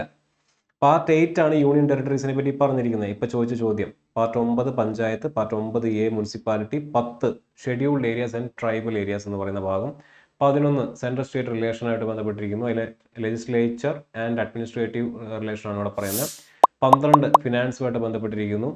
അപ്പോൾ ഇതിനകത്തായിരിക്കും ഒബ്വിയസ്ലി പാർട്ട് 12 എന്ത് വരുന്നുണ്ടാവുക, GST കൗൺസിലും ഫിനാൻസ് കമ്മീഷനും ഒക്കെ വരുന്നുണ്ടായിരിക്കുക. പാർട്ട് 13 കൊമേഴ്സ് റിലേഷൻഷിപ്പിനെ പറ്റി പറയുന്നത്. Part 14 service under the union and States. അപ്പോൾ ഇവിടെ ആയിരിക്കും എന്ത് വരുന്നുണ്ടാവുക, UPSC, കേരള PSC തുടങ്ങിയ പബ്ലിക് സർവീസ് കമ്മീഷൻസ് ഒക്കെ വരുന്നുണ്ടാവുക. ഇവിടെ ആയിരിക്കും ട്രിബ്യൂണൽസ്. അപ്പോൾ ഇവിടെയാണ് അഡ്മിനിസ്ട്രേറ്റീവ് ട്രിബ്യൂണൽസും അതർ ട്രിബ്യൂണൽസും വരുന്നത്. എലക്ഷൻ, അപ്പോൾ ഇവിടെ ആയിരിക്കും ഇലക്ഷൻ കമ്മീഷൻ വരുന്നുണ്ടായിരിക്കുക. Special provisions relating to certain classes, അപ്പോൾ ഇവിടെ ആയിരിക്കും എന്ത് വരുന്നുണ്ടാവുക, NCBC നാഷണൽ ബാക്ക്വേർഡ് കമ്മീഷൻ വരുന്നുണ്ടാവുക, NCSC വരുന്നുണ്ടാവുക, NCST വരുന്നുണ്ടാവുക. അതുപോലെ തന്നെ ലിംഗ്വിസ്റ്റിക് മൈനോറിറ്റീസിന് വേണ്ടിയിട്ടുള്ള കമ്മീഷനൊക്കെ വരുന്നത് ഈ പറയുന്ന പാർട്ട് 16 പാർട്ട് 17 ഒഫീഷ്യൽ ലാംഗ്വേജിനെ പറ്റി പറയുന്നു. പാർട്ട് 18 എമർജൻസി പ്രൊവിഷനെ പറ്റി പറയുന്നു. ഇത് വളരെ ഇമ്പോർട്ടൻ്റ് ആണ്, ചോദ്യം വരാറുണ്ട്. 352 മുതൽ 360 വരെയുള്ള ആർട്ടിക്കിൾസ് ആണ് ഇവിടെ ഉള്ളത്. പാർട്ട് 19 മിസ്ലേനിയസ് ആണ്. അമെൻമെന്റ് ഓഫ് കോൺസ്റ്റിറ്റ്യൂഷൻ നമ്മൾ നേരത്തെ പറഞ്ഞത് ആർട്ടിക്കിൾ 368. എവിടെ നിന്ന് എടുത്തിരിക്കുന്ന അമെൻമെന്റ് ഓഫ് കോൺസ്റ്റിറ്റ്യൂഷൻ എന്ന് പറയുന്നത് സൗത്ത് ആഫ്രിക്കൻ കോൺസ്റ്റിറ്റ്യൂഷൻ ആണെന്ന് നമ്മൾ നേരത്തെ പഠിച്ചു. അപ്പോൾ ആർട്ടിക്കിൾ 368 അതാണ് അമെൻമെന്റ് ഓഫ് കോൺസ്റ്റിറ്റ്യൂഷൻ. അത് ഏത് പാർട്ടാണ്, പാർട്ട് 20 കൃത്യമായിട്ട് പഠിച്ചു പോവുക. പാർട്ട് 21, 22 ചോദിക്കില്ല. അത് ഭരണഘടന ഉണ്ടായ സമയത്ത് ആഡ് ചെയ്തതാണ്, ചോദിക്കാൻ സാധ്യതയില്ല, ചോദിക്കേണ്ട ആവശ്യവുമില്ല. ബാക്കിയുള്ള പാർട്സാണ് കൃത്യമായിട്ട് പഠിച്ചു പോകേണ്ടത്. അപ്പോൾ ഇത് ഒരു ഓർഡറിൽ അങ്ങ് മനസ്സിലാക്കി വെക്കുക കൃത്യമായിട്ട് കേട്ടോ. ചോദ്യം വരാൻ സാധ്യതയുള്ള ഒരു ഏരിയയാണ്, കൃത്യമായിട്ട് പഠിച്ചു പോവുക. ഞാൻ നമ്മുടെ ക്ലാസ്സിൽ കുട്ടികളുടെ അടുത്ത് പറഞ്ഞിരിക്കുന്ന അതിൻ്റെ രീതി എങ്ങനെയാണ്. പാർട്ട് 1 എന്ന് പറയുന്നത് ഇതൊരു ഭരണഘടനയാണ്. ഭരണഘടന എന്ന് പറയുന്ന ഒരു പുസ്തകമാണ്. പുസ്തകം ആർക്ക് വേണ്ടിയിട്ടുള്ളതാണ്, ഇന്ത്യക്ക് വേണ്ടിയിട്ടുള്ളതാണ്. അപ്പോൾ ഏതൊരു ഭരണഘടനയും എസ്റ്റാബ്ലിഷ് ചെയ്യുമ്പോൾ അതിലെ ഒന്നാമത്തെ ഭാഗം എന്തിനെ പറ്റിയായിരിക്കും പറയുന്നുണ്ടായിരിക്കുക, രാജ്യം. ഇത് ഏത് രാജ്യമാണ്, രാജ്യത്തിൻ്റെ പേര്. 2 എന്താണ്, ഫോം ഓഫ് ഗവൺമെൻറ്, ഏത് രീതിയിലുള്ള ഗവൺമെൻറ് ആണ് ഇവിടെ ഉള്ളത്. ഇതായിരിക്കും പാർട്ട് 1 പറഞ്ഞിട്ടുണ്ടാവുക. നെയിം എന്താ നമുക്കറിയാം, ഇന്ത്യ അഥവാ ഭാരതം എന്ന് പറഞ്ഞിട്ടാണ് ഭരണഘടന സ്റ്റാർട്ട് ചെയ്യുന്നത്. India, that is Bharat. Form of government എന്ന് പറയുന്നത് എന്തായിരിക്കും, യൂണിയൻ ഓഫ് സ്റ്റേറ്റ്സ്, സംസ്ഥാനങ്ങളുടെ ഒരു കൂട്ടായ്മയായിട്ടാണ് ഭരണഘടന അല്ലെങ്കിൽ ഇന്ത്യ എന്ന് പറയുന്ന രാജ്യം. ഒരു നിശ്ചിത അതിർത്തിക്കകത്തുള്ള 28ഓളം വരുന്ന സംസ്ഥാനങ്ങളും 8ഓളം വരുന്ന യൂണിയൻ ടെറിട്ടറീസും അടങ്ങുന്നതാണ് ഇന്ത്യ മഹാരാജ്യം എന്ന് എവിടെ പറഞ്ഞു വെച്ചു, പാർട്ട് 1 പറഞ്ഞു വെച്ചു. ഇന്ത്യ അല്ലെങ്കിൽ ഈ രാജ്യത്തിൻ്റെ പേര് ഇന്ത്യ അഥവാ ഭാരതം എന്നാണെന്നും ഈ രാജ്യത്ത് നിശ്ചിത ടെറിട്ടറിക്കകത്ത് ഇത്ര സംസ്ഥാനങ്ങളുണ്ടെന്നും ഇത്ര UTs ഉണ്ടെന്നും അതിൻ്റെ പേരുകൾ ഇന്നതൊക്കെയാണെന്നുള്ളതും ആ പേരുകൾ എവിടെ എഴുതിയിരിക്കുന്നത്, ഷെഡ്യൂൾ 1 എഴുതിയിരിക്കുന്നത്. അങ്ങനെ എന്ത് പറഞ്ഞു, പാർട്ട് 1 പറഞ്ഞു. പാർട്ട് 1 ആർട്ടിക്കിൾ 1 മുതൽ 4 വരെയാണുള്ളത്. രണ്ടാമത്തെ പാർട്ട് എന്ന് പറയുന്നത് എന്തിനെ പറ്റി പറയുന്നു, പൗരത്വത്തെ പറ്റി പറയുന്നു. അപ്പം രാജ്യത്തിൻ്റെ അതിർത്തി നമ്മൾ നിശ്ചയിച്ചു, രാജ്യത്തിനകത്ത് എത്ര സംസ്ഥാനമുണ്ടെന്ന് നിശ്ചയിച്ചു, രാജ്യത്തിനകത്ത് എത്ര യൂണിയൻ ടെറിട്ടറി ഉണ്ടെന്ന് പറഞ്ഞു, രാജ്യത്തിൻ്റെ പേര് നമ്മൾ പറഞ്ഞു. അത് എവിടെയാണ് പറഞ്ഞ, ഒന്നാമത്തെ പാർട്ടിനകത്ത്. എത്ര ആർട്ടിക്കിൾസ് ഉണ്ട്, 1 തൊട്ട് 4 വരെ. രണ്ടാമത്തെ പാർട്ട് എടുത്തു.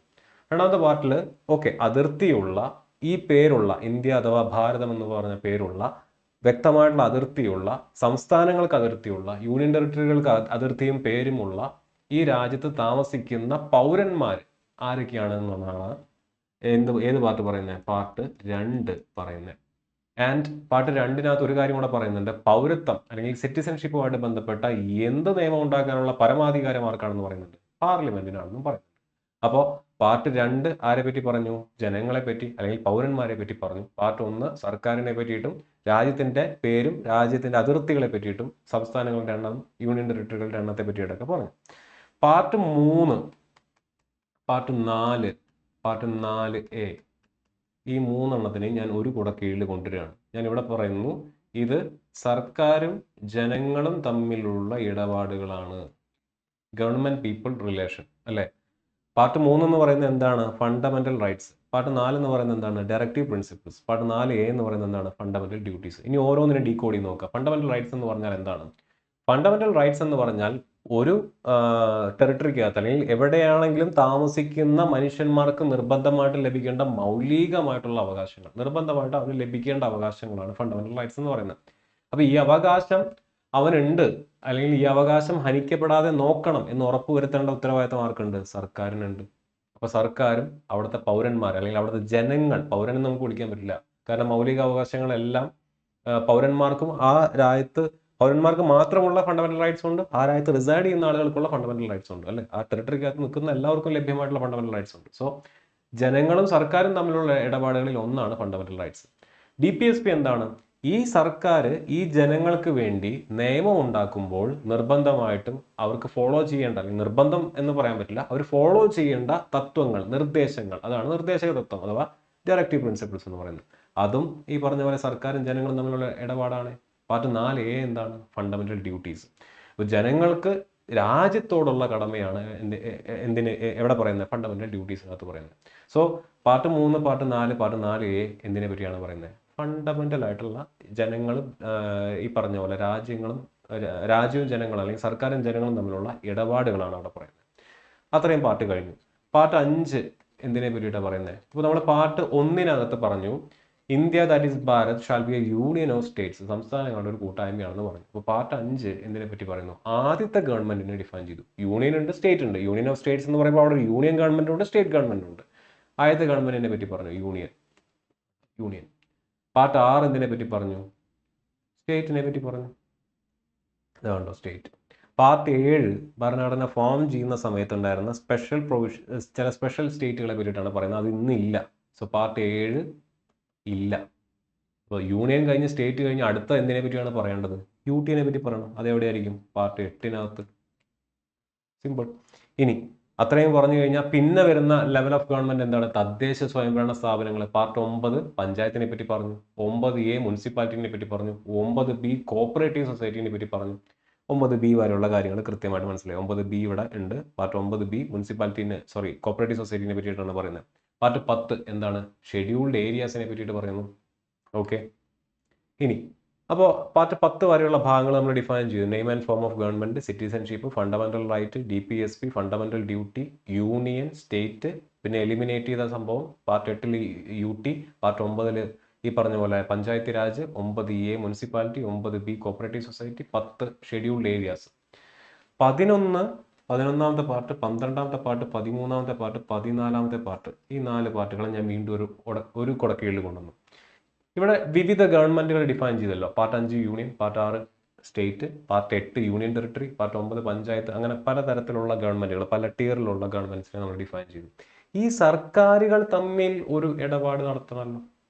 നമ്മുടെ കയ്യിൽ നിന്ന് എല്ലാം ടാക്സ് വാങ്ങിക്കുന്നുണ്ട്. ഈ ടാക്സ് ഈ സർക്കാരുകൾ തമ്മിൽ വീതം വെക്കണം. എങ്കിലാണ് ഓരോ സർക്കാരിനും ഇൻഡിപെൻഡന്റ് ആയിട്ട് അവരുടെ അധീനതയിലുള്ള കാര്യങ്ങളെ കൃത്യമായിട്ട് ഭരിച്ചു കൊണ്ടുവരാൻ പറ്റുള്ളൂ. അപ്പോൾ ടാക്സിന്റെ കാര്യം, ട്രേഡിന്റെ കാര്യം, ഫിനാൻസിന്റെ കാര്യം, അഡ്മിനിസ്ട്രേറ്റീവ് റിലേഷൻ ഉണ്ട്, അതുപോലെ തന്നെ ലെജിസ്ലേറ്റീവ് റിലേഷൻ ഉണ്ട്.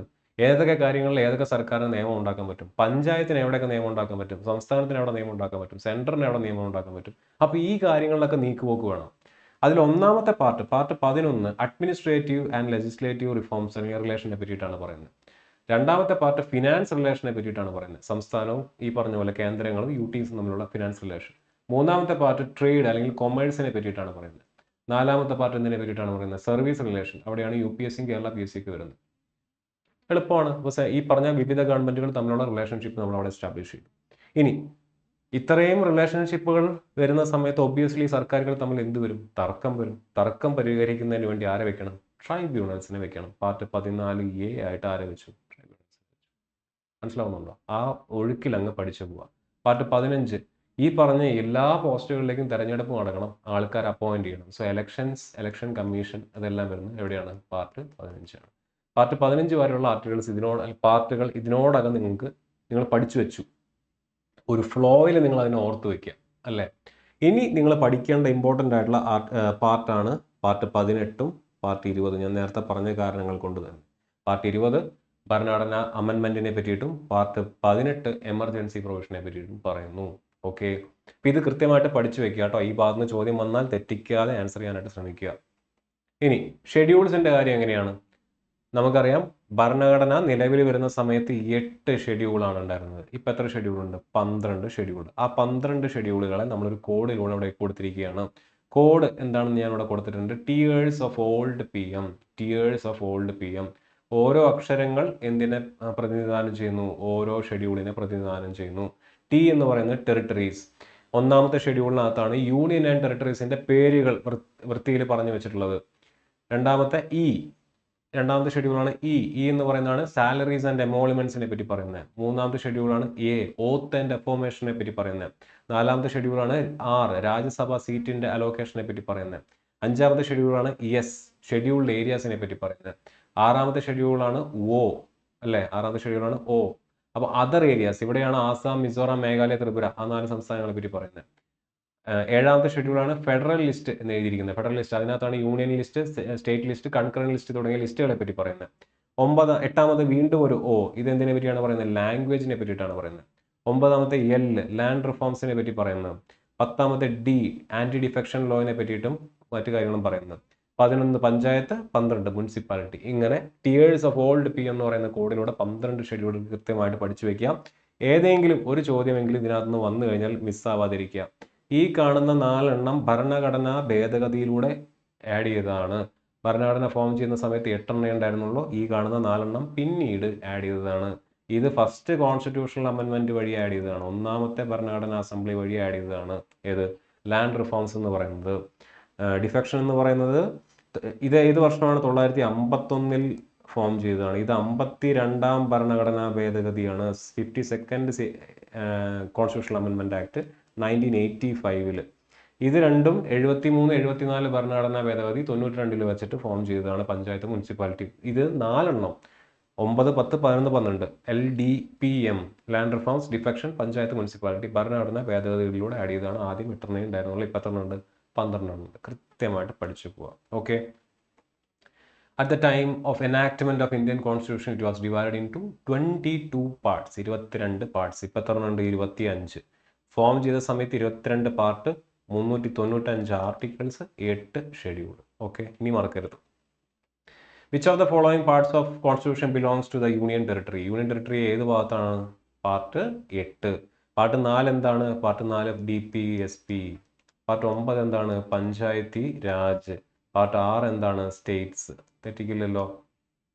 ഓക്കെ, ഇതാണ് പാർട്സുമായിട്ട് ബന്ധപ്പെട്ടുള്ള പ്രധാനപ്പെട്ട ചോദ്യങ്ങൾ, അതുമായിട്ട് ബന്ധപ്പെട്ടുള്ള ട്രിക്സും അതിൽ അറിഞ്ഞിരിക്കേണ്ട എല്ലാ കാര്യങ്ങളും നമ്മൾ ഇതിനകത്ത് പറഞ്ഞിട്ടുണ്ട്. ചോദ്യം വരാൻ സാധ്യതയുണ്ട്. 1 മാർക്ക് ഷുവർ ഷോട്ടാണ്, കളയാതിരിക്കുക. ഓക്കെ, അപ്പോൾ അടുത്ത ഭാഗം എന്ന് പറയുന്നത് ഫണ്ടമെന്റൽ റൈറ്റ്സ് ആണ്. ഫണ്ടമെന്റൽ റൈറ്റ്സ് വളരെ ഇമ്പോർട്ടൻ്റ് ആയിട്ടുള്ള ഭാഗമാണ്. അതിന് ചോദ്യങ്ങൾ ധാരാളമായിട്ട് RRB ജൂനിയർ എഞ്ചിനീയർ എക്സാമിന് ചോദിച്ചിട്ടുണ്ട്. ചോദ്യങ്ങൾ നമുക്ക് നോക്കാം. Article 21A of the Indian constitution deals with which of the following? Article 21A എന്തിനെ പറ്റിയിട്ടുള്ളതാണ്? ആർട്ടിക്കിൾ 17 എന്തിനെ പറ്റിയിട്ടുള്ളതാണ്? എവിടെയാണ് റൈറ്റ് ടു ഈക്വാലിറ്റി എന്ന് പറയുന്ന ആർട്ടിക്കിൾ എഴുതിയിട്ടുള്ളത്? Protection of life and personal liberty has been included in the dash article of the constitution of India. Which of the following article is related to the prevention of human trafficking and forced labour? അപ്പോൾ ഇത്രയും ഭാഗങ്ങളാണ്. ഈ പറഞ്ഞ 5 ചോദ്യങ്ങളാണ് പ്രധാനമായിട്ടും Jake ചോദിച്ചിട്ടുള്ളത്. നമുക്ക് ആ ഭാഗത്തിലേക്ക് സമയം കളയാതെ തന്നെ കടക്കാം. കോൺസ്റ്റിറ്റ്യൂഷനിൽ നമുക്കറിയാം പാർട്ട് 3-ക്കകത്താണ് എന്തിനെ പറ്റി പറയുന്നത്? പാർട്ട് 3-ക്കകത്താണ് ഫണ്ടമെന്റൽ റൈറ്റ്സിനെ പറ്റി പറയുന്നത്. ആർട്ടിക്കിൾസ് അവിടെ തൊട്ട് അവിടെ വരെയാണ്, 12 തൊട്ട് 35 വരെയാണ്. ആൻഡ് അതിനകത്ത് പ്രധാനമായിട്ടും 6 broad categories of fundamental rights ഉണ്ട്. ആർട്ടിക്കിൾ 12 തൊട്ട് 35 വരെയാണ് ഫണ്ടമെന്റൽ റൈറ്റ്സ് എന്ന് പറയുന്ന ഭാഗം ഉള്ളത്. 12 തൊട്ട് 35 വരെയാണ് ഉള്ളത്. അത് അടങ്ങിയിരിക്കുന്നത് പാർട്ട് 3 നമ്മൾ നേരത്തെ കണ്ടു. പഠിച്ച സമയത്ത് നമ്മൾ കണ്ടതാണ്. ആ 12 തൊട്ട് 35 വരെയുള്ള ആർട്ടിക്കിൾസിനെ 6 കാറ്റഗറി ആയിട്ട് ഡിവൈഡ് ചെയ്തിട്ടുണ്ട്. 6 സെറ്റ് ഓഫ് റൈറ്റ്സ് ഡിവൈഡ് ചെയ്തിട്ടുണ്ട്. ആൻഡ് അത് എന്താണ്, ജസ്റ്റിഷ്യബിൾ ആണ്, നമുക്ക് ജസ്റ്റിഫയബിൾ ആണ്, നമുക്ക് എന്ത് ചെയ്യാം, കോടതിയിൽ പോവാം. നമുക്ക് നമ്മുടെ മൗലിക അവകാശങ്ങൾ ഹനിക്കപ്പെട്ടു എന്ന് തോന്നിക്കഴിഞ്ഞാൽ നമുക്ക് എന്ത് ചെയ്യാം, കോടതിയിൽ പോയിട്ട് ക്ലെയിം ചെയ്യാം, അല്ലെങ്കിൽ നമുക്ക് വാദിക്കാം. ഇനി ഓരോ ആ 6 കാറ്റഗറിയിലുള്ള റൈറ്റുകൾ ഏതൊക്കെയാണെന്നുള്ളത് നമുക്ക് നോക്കാം. ഒന്നാമത്തെ റൈറ്റ് ടു ഈക്വാലിറ്റി, ഇതാണ് ഒന്നാമത്തെ റൈറ്റ് എന്ന് പറയുന്നത്, ഒന്നാമത്തെ കാറ്റഗറി ഓഫ് റൈറ്റ് എന്ന് പറയുന്നത്. അതിനകത്ത് അടങ്ങിയിരിക്കുന്ന ആർട്ടിക്കിൾസ് ആണ് 14 തൊട്ട് 18 വരെ. 14 എന്തിനെ പറ്റി പറയുന്നു, equality before law and equal protection of law എന്ന് പറയുന്ന ആശയത്തെ പറ്റി പറയുന്നതാണ് ആർട്ടിക്കിൾ 14. 15 ഡിസ്ക്രിമിനേഷൻ എഗെയിൻസ്റ്റ് ആയിട്ടുള്ള ആർട്ടിക്കിളാണ്. 16 അവസര സമത്വത്തെ പറ്റി സംസാരിക്കുന്നു, എവിടെ, പബ്ലിക് എംപ്ലോയ്മെന്റിനകത്ത്. 17 അൺടച്ചബിലിറ്റിയെ പറ്റി സംസാരിക്കുന്നു, ചോദ്യമായിരുന്നു. ആർട്ടിക്കിൾ 17 ആണ് അൺടച്ചബിലിറ്റിക്ക് എഗെയിൻസ്റ്റ് ആയിട്ടുള്ള ആർട്ടിക്കിൾ 17 ആണ്. 18 അബോളിഷൻ ഓഫ് ടൈറ്റിൽസിനെ പറ്റി പറയുന്നു. ഇതാണ് ഒന്നാമത്തെ റൈറ്റ് എന്ന് പറഞ്ഞു കഴിഞ്ഞാൽ. രണ്ടാമത്തെ റൈറ്റ് എന്ന് പറയുന്നത്, അല്ലെങ്കിൽ രണ്ടാമത്തെ കാറ്റഗറി ഓഫ് റൈറ്റ് എന്ന് പറയുന്നത് റൈറ്റ് ടു ഫ്രീഡം ആണ്. അതിനകത്ത് വരുന്നതാണ് 19 മുതൽ 22 വരെയുള്ള ഭാഗങ്ങൾ. 19 റൈറ്റ് ടു ഫ്രീഡം. ഈ ഫ്രീഡത്തിനകത്താണ് നമുക്ക് എക്സ്പ്രഷൻ വരുന്നത്, അസംബ്ലി വരുന്നത്, മൂവ് ചെയ്യാനുള്ള അവകാശം വരുന്നത്, റൈറ്റ് ടു ഫോം അസോസിയേഷൻ വരുന്നത്. ഇതെല്ലാം വരുന്നത് റൈറ്റ് ടു ഫ്രീഡം എന്ന് പറയുന്ന ആശയത്തിനകത്താണ്. Article 20 protection in respect of conviction of ഒഫൻസുകൾ കൺവിക്ട് ചെയ്യുന്ന സമയത്ത് കിട്ടുന്ന റൈറ്റുകൾ എന്തൊക്കെയാണെന്നുള്ളതാണ് ആർട്ടിക്കിൾ 20 പറയുന്നത്. 21 ഏറ്റവും ഇമ്പോർട്ടൻ്റ് ആയിട്ടുള്ള റൈറ്റ് ആണ്, protection of life and personal liberty, ജീവിക്കാനുള്ള അവകാശം. ആർട്ടിക്കിൾ 21A ചോദ്യമായിരുന്നു. റൈറ്റ് ടു എഡ്യൂക്കേഷൻ ആണ് ആർട്ടിക്കിൾ 21A എന്ന് പറയുന്നത്. Article 22 protection against arrest and detention, നമ്മൾ അറസ്റ്റ് ചെയ്ത് കഴിഞ്ഞാൽ 24 മണിക്കൂറിനുള്ളിൽ മജിസ്ട്രേറ്റ് മുന്നിൽ ഹാജരാക്കണം തുടങ്ങിയ കാര്യങ്ങളൊക്കെ പറയുന്ന ഭാഗമാണ് ഈ പറയുന്നത്. അപ്പോൾ ആദ്യത്തെ 6 broad categories of fundamental rights ആണ് നമുക്ക് അവൈലബിൾ ആയിട്ടുള്ളത്. ആർട്ടിക്കിൾ 12 തൊട്ട് 35 വരെ പാർട്ട് 3 അതിൽ ഒന്നാമത്തെ കാറ്റഗറി എന്ന് പറയുന്നത് ഈക്വാലിറ്റി ആയിട്ട് ബന്ധപ്പെട്ടതാണ്. അവിടെ 14 തൊട്ട് 18 വരെയാണ് ഉള്ളത്. ആ 14 തൊട്ട് 18 വരെയുള്ള ആർട്ടിക്കിൾ 14 എന്തിനെ പറ്റിയാണ് പറയുന്നത്, സമത്വത്തെ പറ്റി പറയുന്നു. ആർട്ടിക്കിൾ 15 ഇതിനെ പറ്റി പറയുന്നു, ഡിസ്ക്രിമിനേഷൻ എഗെയിൻസ്റ്റ് ആയിട്ട് പറയുന്നു. 16 എന്തിനെ പറ്റി പറയുന്നു, അവസര സമത്വം പബ്ലിക് എംപ്ലോയ്മെന്റിൽ വേണമെന്ന് പറയുന്നു. 17 അൺടച്ചബിലിറ്റിനെ പറ്റി പറയുന്നു. 18 അബോളിഷൻ ഓഫ് ടൈറ്റിൽസ് അബോളിഷ് ചെയ്യുന്നതിനെ പറ്റി പറയുന്നു. 19 തൊട്ട് 22 വരെയുള്ള ആർട്ടിക്കിൾസ് ആണ് സെക്കൻഡ് ബ്രോഡ് കാറ്റഗറി എന്ന് പറയുന്നത്. അതിൽ 19 ഫ്രീഡത്തിനെ പറ്റി പറയുന്നു. അതിനകത്താണ് ഞാൻ നേരത്തെ പറഞ്ഞ പോലെ എക്സ്പ്രഷനുള്ള അവകാശമുണ്ട്, മൂവ് ചെയ്യാനുള്ള അവകാശമുണ്ട്, അസംബ്ലിക്കുള്ള അവകാശമുണ്ട്, സെറ്റിൽ ചെയ്യാനുള്ള അവകാശമുണ്ട്, ഇഷ്ടപ്പെട്ട തൊഴിൽ ചെയ്യാനുള്ള അവകാശമുണ്ട്. 20 protection in respect of conviction for offences അതിനെ പറ്റി പറയുന്നു. 21 പ്രൊട്ടക്ഷൻ ഓഫ് ലൈഫ് ആൻഡ് ലിബർട്ടിനെ പറ്റി പറയുന്നു, ഏറ്റവും ഇമ്പോർട്ടൻ്റ് ആയിട്ടുള്ള ആർട്ടിക്കിളാണ് ഭരണഘടനയിലെ. 21A റൈറ്റ് ടു എഡ്യൂക്കേഷൻ, വിദ്യാഭ്യാസത്തിന് വേണ്ടിയിട്ടുള്ള അവകാശം മൗലിക അവകാശമാണ് എന്ന് പറയുന്നു. Article 22 protection against arrest and ഡിറ്റൻഷനെ പറ്റി പറയുന്നു. അപ്പോൾ 2 ബ്രോഡ് കാറ്റഗറീസ് നമ്മൾ കവർ ചെയ്തു. മൂന്നാമത്തെ റൈറ്റ് അഗെയിൻസ്റ്റ് എക്സ്പ്ലോയിറ്റേഷൻ, അവിടെ വരുന്നതാണ് ആർട്ടിക്കിൾ 23 ഹ്യൂമൻ ട്രാഫിക്കിങ്ങിനെയും ഫോഴ്സ്ഡ് ലേബറിനെയും ചോദ്യമായിട്ട് ചോദിച്ചിട്ടുണ്ട്. Article 24 prohibition of employment of childrens in factories, ഈ കുട്ടികളെ കൊണ്ട് പണിയെടുപ്പിക്കുന്നതിന് അഗെയിൻസ്റ്റ് ആയിട്ടുള്ളതാണ് ആർട്ടിക്കിൾ 24. ഇത് രണ്ടും എന്തിന് അഗെയിൻസ്റ്റ് ഉള്ളതാണ്, എക്സ്പ്ലോയിറ്റേഷൻ അഗെയിൻസ്റ്റ് ഉള്ളതാണ്. ഫോഴ്സ്ഡ് ലേബറും കുട്ടികളെ കൊണ്ട് പണിയെടുപ്പിക്കുന്നതും പാടില്ല, ഹ്യൂമൻ ട്രാഫിക്കിങ്ങും പാടില്ല. ഈ ഹ്യൂമൻ ട്രാഫിക്കിംഗ് എന്ന് പറയുന്നത് ഫണ്ടമെന്റൽ റൈറ്റ് വയലേഷൻ ആയിട്ട് മാറും. Right to freedom of religion, മതപരമായിട്ടുള്ള സ്വാതന്ത്ര്യം, ആർട്ടിക്കിൾ 25 മുതൽ 28 വരെ. അതിനകത്ത് ആർട്ടിക്കിൾ 25 പറ്റിയിട്ടാണ് പറയുന്നത്, freedom of conscience and free profession practice and propagation of religion. ഇത് ഇൻഡിവിജ്വൽ റൈറ്റിനെ പറ്റിയിട്ടാണ് പറയുന്നത്. ആർട്ടിക്കിൾ 25 എന്ന് പറയുന്നത് വ്യക്തിനിഷ്ഠമായിട്ടുള്ള മതത്തെ നിങ്ങൾ എങ്ങനെയാണ് ആചരിക്കുന്നത്, എങ്ങനെയാണ് പ്രാക്ടീസ് ചെയ്യുന്നത്, എങ്ങനെയാണ് പ്രൊപ്പഗേറ്റ് ചെയ്യുന്നത് എന്നുള്ളതാണ്. ആർട്ടിക്കിൾ 26 എന്ന് പറയുന്നത് ഗ്രൂപ്പിന്റെ റിലീജിയസ് അഫയേഴ്സ് ആണ്, റിലീജിയസ് ഡിനോമിനേഷൻസിന് വേണ്ടിയിട്ടുള്ളതാണ് ആർട്ടിക്കിൾ 26 എന്ന് പറയുന്നത്. ആർട്ടിക്കിൾ 27 എന്താണ് പറയുന്നത്, freedom from taxation for promotion of religion, ടാക്സിൽ നിന്ന് ഒഴിവാക്കിക്കൊണ്ടുള്ള ആർട്ടിക്കിളാണ്. ആർട്ടിക്കിൾ 28 എന്ന് പറയുന്നത് freedom from attending religious instructions attend ചെയ്യുന്നതിൽ നിന്നും ഉള്ള സംഭവങ്ങളാണ്. നമ്മുടെ ക്ലാസ്സിലത്തെ ഡീറ്റെയിൽ ആയിട്ട് പറഞ്ഞാണ്, ഞാൻ എല്ലാം ഒന്ന് പൊടി തട്ടി എടുക്കുന്നതിന് വേണ്ടി സ്പീഡിൽ പറഞ്ഞു പോകുന്നു മാത്രം കേട്ടോ. 4 ബ്രോഡ് കാറ്റഗറീസ് നമ്മൾ പഠിച്ചു. 5 കൾച്ചറൽ ആൻഡ് എഡ്യൂക്കേഷണൽ റൈറ്റ്സ് ആണ് ആർട്ടിക്കിൾ 29 തൊട്ട് 30 വരെ. ഇവിടെയാണ് പ്രൊട്ടക്ഷൻ ഓഫ് ഇൻട്രസ്റ്റ് ഓഫ് മൈനോറിറ്റീസിനെ പറ്റി പറയുന്നത്, article 29. Article 30 rights of minorities to establish in administrate educational institutions എന്ന് പറയുന്നത്. അപ്പോൾ ഇവിടെ പറയുന്ന മൈനോറിറ്റീസിനകത്ത് എന്ത് വരുന്നുണ്ട്, ലിംഗ്വിസ്റ്റിക് മൈനോറിറ്റീസ് വരുന്നുണ്ട്. ഇവിടെ റിലീജിയസ് ആൻഡ് ലിംഗ്വിസ്റ്റിക് മൈനോറിറ്റീസും വരുന്നുണ്ട്. 30 ലിംഗ്വിസ്റ്റിക് ആൻഡ് റിലീജിയസ് വരുന്നുണ്ട്. 29 ലിംഗ്വിസ്റ്റിക് മൈനോറിറ്റീസ് എന്ന് എടുത്ത് പറയുന്നുമുണ്ട്. അപ്പോൾ അത് രണ്ടൊന്നും ശ്രദ്ധയിൽ പെടുത്തുക. ഇനി ആർട്ടിക്കിൾ 32 ഏറ്റവും ഇമ്പോർട്ടൻ്റ് ആയിട്ടുള്ള ഫണ്ടമെന്റൽ റൈറ്റ് ആണ്. കാരണം എന്താ, ആർട്ടിക്കിൾ 32 ഇല്ലാന്നുണ്ടെങ്കിൽ ഇതിന് മുന്നേ പറഞ്ഞിട്ടുള്ള 5 കാറ്റഗറിക്കും ഒരു കാര്യമില്ല, അല്ലേ? It confers the right to remedies for the enforcement of fundamental rights in case of violation of the same. നിങ്ങൾ നേരത്തെ പറഞ്ഞ എല്ലാ അവകാശങ്ങളും നിങ്ങൾക്കുണ്ട്, ഇതൊക്കെ നിങ്ങൾക്കുണ്ട്. ഏത് കൾച്ചറൽ ആൻഡ് എഡ്യൂക്കേഷണൽ റൈറ്റ് ഉണ്ടെന്ന് പറഞ്ഞു, ഓക്കെ, നല്ല കാര്യം. റൈറ്റ് ടു ഫ്രീഡം റിലീജിയൻ ഉണ്ട്, നല്ല കാര്യം. റൈറ്റ് അഗെയിൻസ്റ്റ് എക്സ്പ്ലോയിറ്റേഷൻ ഉണ്ട്, ഫ്രീഡം ഉണ്ട്, ഇക്വാലിറ്റി ഉണ്ട്. ഈ എല്ലാ അവകാശങ്ങളും നിങ്ങൾക്കുണ്ട്. പക്ഷേ ഇത് ഹനിക്കപ്പെട്ടാൽ അത് ചോദ്യം ചെയ്യാനും അവിടെ നമുക്ക് നീതി ലഭിക്കാനും ഉള്ളതും എന്ത് തന്നെയാണ്? നമ്മുടെ മൗലിക അവകാശമാണ്. അതാണ് റൈറ്റ് ടു കോൺസ്റ്റിറ്റ്യൂഷണൽ റെമഡി എന്ന് പറയുന്നത് ആർട്ടിക്കിൾ 32. ആർട്ടിക്കിൾ 32 ഇല്ലാന്നുണ്ടെങ്കിൽ അതിന് മുന്നേ ഉള്ള എന്ത് ആർട്ടിക്കിൾ എഴുതി വെച്ചിട്ടും അവിടെ എന്ത് ഫിലോസഫി എഴുതി വെച്ചിട്ടും കാര്യമില്ല. 32 ആണ് ഈ ഫണ്ടമെന്റൽ റൈറ്റ്സിന് അതിന്റെ കംപ്ലീറ്റ്നെസ് കൊടുക്കുന്നത്. And article 32 itself is a fundamental right. മൗലിക അവകാശങ്ങൾ ഹനിക്കപ്പെട്ട് കഴിഞ്ഞാൽ അതിന് റെമഡി അന്വേഷിക്കുന്നതും എന്ത് തന്നെയാണ്? ഒരു മൗലികമായിട്ടുള്ള അവകാശം തന്നെയാണ്. ഓക്കെ, ഇനി ചോദ്യങ്ങൾ നോക്കുക. 21A എന്താണ്? നമ്മളെ റൈറ്റ് ടു ഫ്രീഡത്തിനകത്ത് വരുന്നതാണ്. എന്തുമായിട്ട് ബന്ധപ്പെട്ടാണ്? വിദ്യാഭ്യാസമായിട്ട് ബന്ധപ്പെട്ടാണ്, റൈറ്റ് ടു എഡ്യൂക്കേഷൻ. ഓക്കെ, ഇനി 17 എന്തിനെ പറ്റിയിട്ടാണ്? അബോളിഷൻ ഓഫ് അൺടച്ചബിലിറ്റിനെ പറ്റിയിട്ടുള്ളതാണ്. റൈറ്റ് ടു ഈക്വാലിറ്റി എന്ന് പറയുന്ന ബ്രോഡ് കാറ്റഗറിയിൽ വരുന്നതാണ്. അടുത്ത്, which one of the following articles of the constitution gives us the right to equality? Right to ഈക്വാലിറ്റിനെ പറ്റി പറയുന്നത് 14 തൊട്ട് 18 വരെ. സിമ്പിൾ ആണ്. 368 എന്തിനെ പറ്റിയിട്ടാണ് പറയുന്നത്? 368 കോൺസ്റ്റിറ്റ്യൂഷണൽ അമെൻമെന്റിനെ പറ്റിയിട്ടാണ് പറയുന്നത്. 14 തൊട്ട് 18 വരെ റൈറ്റ് ടു ഈക്വാലിറ്റിനെ പറ്റിയിട്ടാണ് പറയുന്നത്. 32 കോൺസ്റ്റിറ്റ്യൂഷണൽ റെമഡീനെ പറ്റിയിട്ടാണ് പറയുന്നത്. ആർട്ടിക്കിൾ 23 തൊട്ട് 24 വരെ റൈറ്റ് അഗെയിൻസ്റ്റ് എക്സ്പ്ലോയിറ്റേഷനെ പറ്റിയിട്ടാണ് പറയുന്നത്. Okay, protection of life and personal liberty has been included in the dash articles of the constitution of India. ലൈഫിനെ പറ്റി പറഞ്ഞു കഴിഞ്ഞാൽ ഒബ്വിയസ്ലി ആർട്ടിക്കിൾ ഏതാണ്? ആർട്ടിക്കിൾ 21. ഇനി which of the following article is related to the prevention of human trafficking and forced labour? നമ്മൾ നേരത്തെ പറഞ്ഞ right against exploitation 23, 24. 23 human ട്രാഫിക്കിങ്ങും അതുപോലെ തന്നെ ഈ പറഞ്ഞ പോലെ ഫോഴ്സ്ഡ് ലേബറും. 24 കുട്ടികളെ ഫാക്ടറിയിൽ പണിയെടുപ്പിക്കുന്നതിന് അഗെയിൻസ്റ്റ് ആയിട്ടുള്ളത്. അപ്പോൾ 23 ഇതിന്റെ ആൻസർ എന്ന് പറയുന്നത്.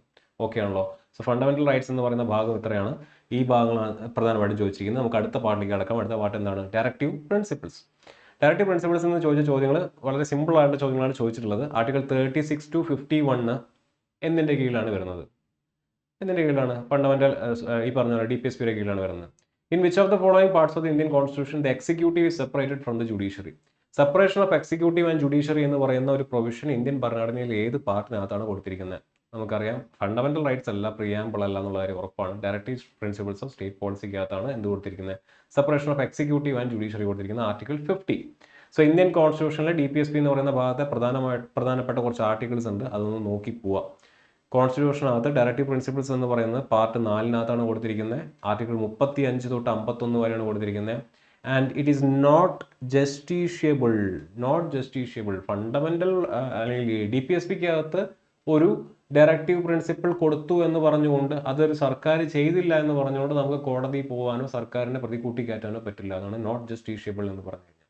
But these are fundamental in the governance of the country. രാജ്യം ഭരിക്കുന്നതിന് ഈ പറയുന്ന നിർദ്ദേശക തത്വങ്ങൾ അനിവാര്യമാണ് എന്നുള്ളതാണ് നിങ്ങൾ മനസ്സിലാക്കേണ്ടത്. ഓക്കെ, ഈ നിർദ്ദേശക തത്വങ്ങളെ അടിസ്ഥാനപ്പെടുത്തിയിട്ടാണ് പല നിയമങ്ങൾ ഉണ്ടാക്കുന്നത് എന്നുള്ള കാര്യം കൂടെ നിങ്ങളിവിടെ ഓർത്തിരിക്കുക. ഇതൊക്കെയാണ് പ്രധാനപ്പെട്ട ആർട്ടിക്കിൾസ് എന്ന് പറയുന്നത്. Article 38 state to secure a social order for the promotion of welfare of people. ജനങ്ങളുടെ ക്ഷേമത്തിന് വേണ്ടി എന്ത് ചെയ്യണം? ഒരു സോഷ്യൽ ഓർഡർ കൊണ്ടുവരണം. അത് ആരുടെ ഉത്തരവാദിത്തമാണ്? സംസ്ഥാനമല്ല, സ്റ്റേറ്റ് എന്ന് പറയുന്ന രാജ്യത്തിൻ്റെ ഉത്തരവാദിത്തമാണ്, അല്ലെങ്കിൽ സർക്കാരിൻ്റെ ഉത്തരവാദിത്തമാണ് എന്ന് ആർട്ടിക്കിൾ 38 പറഞ്ഞു. 39 എന്താ പറയുന്നത്? 13 principles of policy to be followed by the state follow ചെയ്യേണ്ട ചില തത്വങ്ങളെ പറ്റി പറയുന്നു. 39A തുല്യനീതിയെ പറ്റിയിട്ടും ഫ്രീ ലീഗൽ എയ്ഡിനെ പറ്റിയിട്ടും പറയുന്നു. 40 വില്ലേജ് പഞ്ചായത്തുകൾ സംഘടിപ്പിക്കുന്നതിൻ്റെ ആവശ്യകത. ഇത് ചോദിക്കാൻ സാധ്യതയുള്ളതാണ്. വില്ലേജ് പഞ്ചായത്തിനെ പറ്റിയിട്ട് പറയുന്ന DPSPയിലെ ആർട്ടിക്കിൾ ഏതാണെന്ന് ചോദിക്കും. 40 right to work to education and to public assistance in certain cases. ഇതിനുള്ള പ്രൊവിഷൻ കൊണ്ടുവരണം എന്ന് പറയുന്നത് 41-ലാണ്. Provision for just and humane conditions of work and maternity റിലീഫിനെ പറ്റി പറയുന്നത് 42-ആണ്. ലിവിങ് വേജ് എല്ലാവർക്കും കൊടുക്കണം എന്ന് പറയുന്നത് 43-ആണ്. ഇനി participation of workers in the management of ഇൻഡസ്ട്രീസിനെ പറ്റി പറയുന്നത് 43A ആണ്. യൂണിഫോം സിവിൽ കോഡിനെ പറ്റി പറയുന്നത് 44. ഇത് വളരെ ഇമ്പോർട്ടൻ്റ് ആണ്. യൂണിഫോം സിവിൽ കോഡ്, അതുപോലെ തന്നെ ഞാൻ ഇവിടെ പറഞ്ഞ വില്ലേജ് പഞ്ചായത്ത് ചോദ്യം വരാൻ സാധ്യതയുള്ളതാണ്, മുന്നേ ചോദിച്ചിട്ടുള്ളതാണ്. Uniform civil code 44. അപ്പോൾ ഇങ്ങനെ ആലോചിച്ചാൽ മതി, 4 യൂണിഫോം ആണല്ലോ. യൂണിഫോം സിവിൽ കോഡിനെ പറ്റി പറയുന്നത് 44. ഓക്കെ, 45 ഫ്രീ ആൻഡ് കമ്പൽസറി എഡ്യൂക്കേഷനെ പറ്റി പറയുന്നത് 45. ഫ്രീ ആൻഡ് കമ്പൽസറി എഡ്യൂക്കേഷനെ പറ്റി പറയുന്നത് 45. റൈറ്റ് ടു എഡ്യൂക്കേഷനകത്ത് പറയുന്നത് എത്രയാണ്? 21A ആണ്. ഇത് DPSPയിൽ പറയുന്നത് 45-ലാണ്. Promotion of education and social economic interest of social scheduled caste, scheduled tribes and other weaker section 46. Duty of state to raise a level of nutrition and standard of living to improve public health 47. Organisation of agriculture and animal husbandry 48. Protection and improvement of environment and safeguarding of forest and wildlife 48A. ഇത് ഇന്ദിരാഗാന്ധി കൊണ്ടുവന്നതാണ്.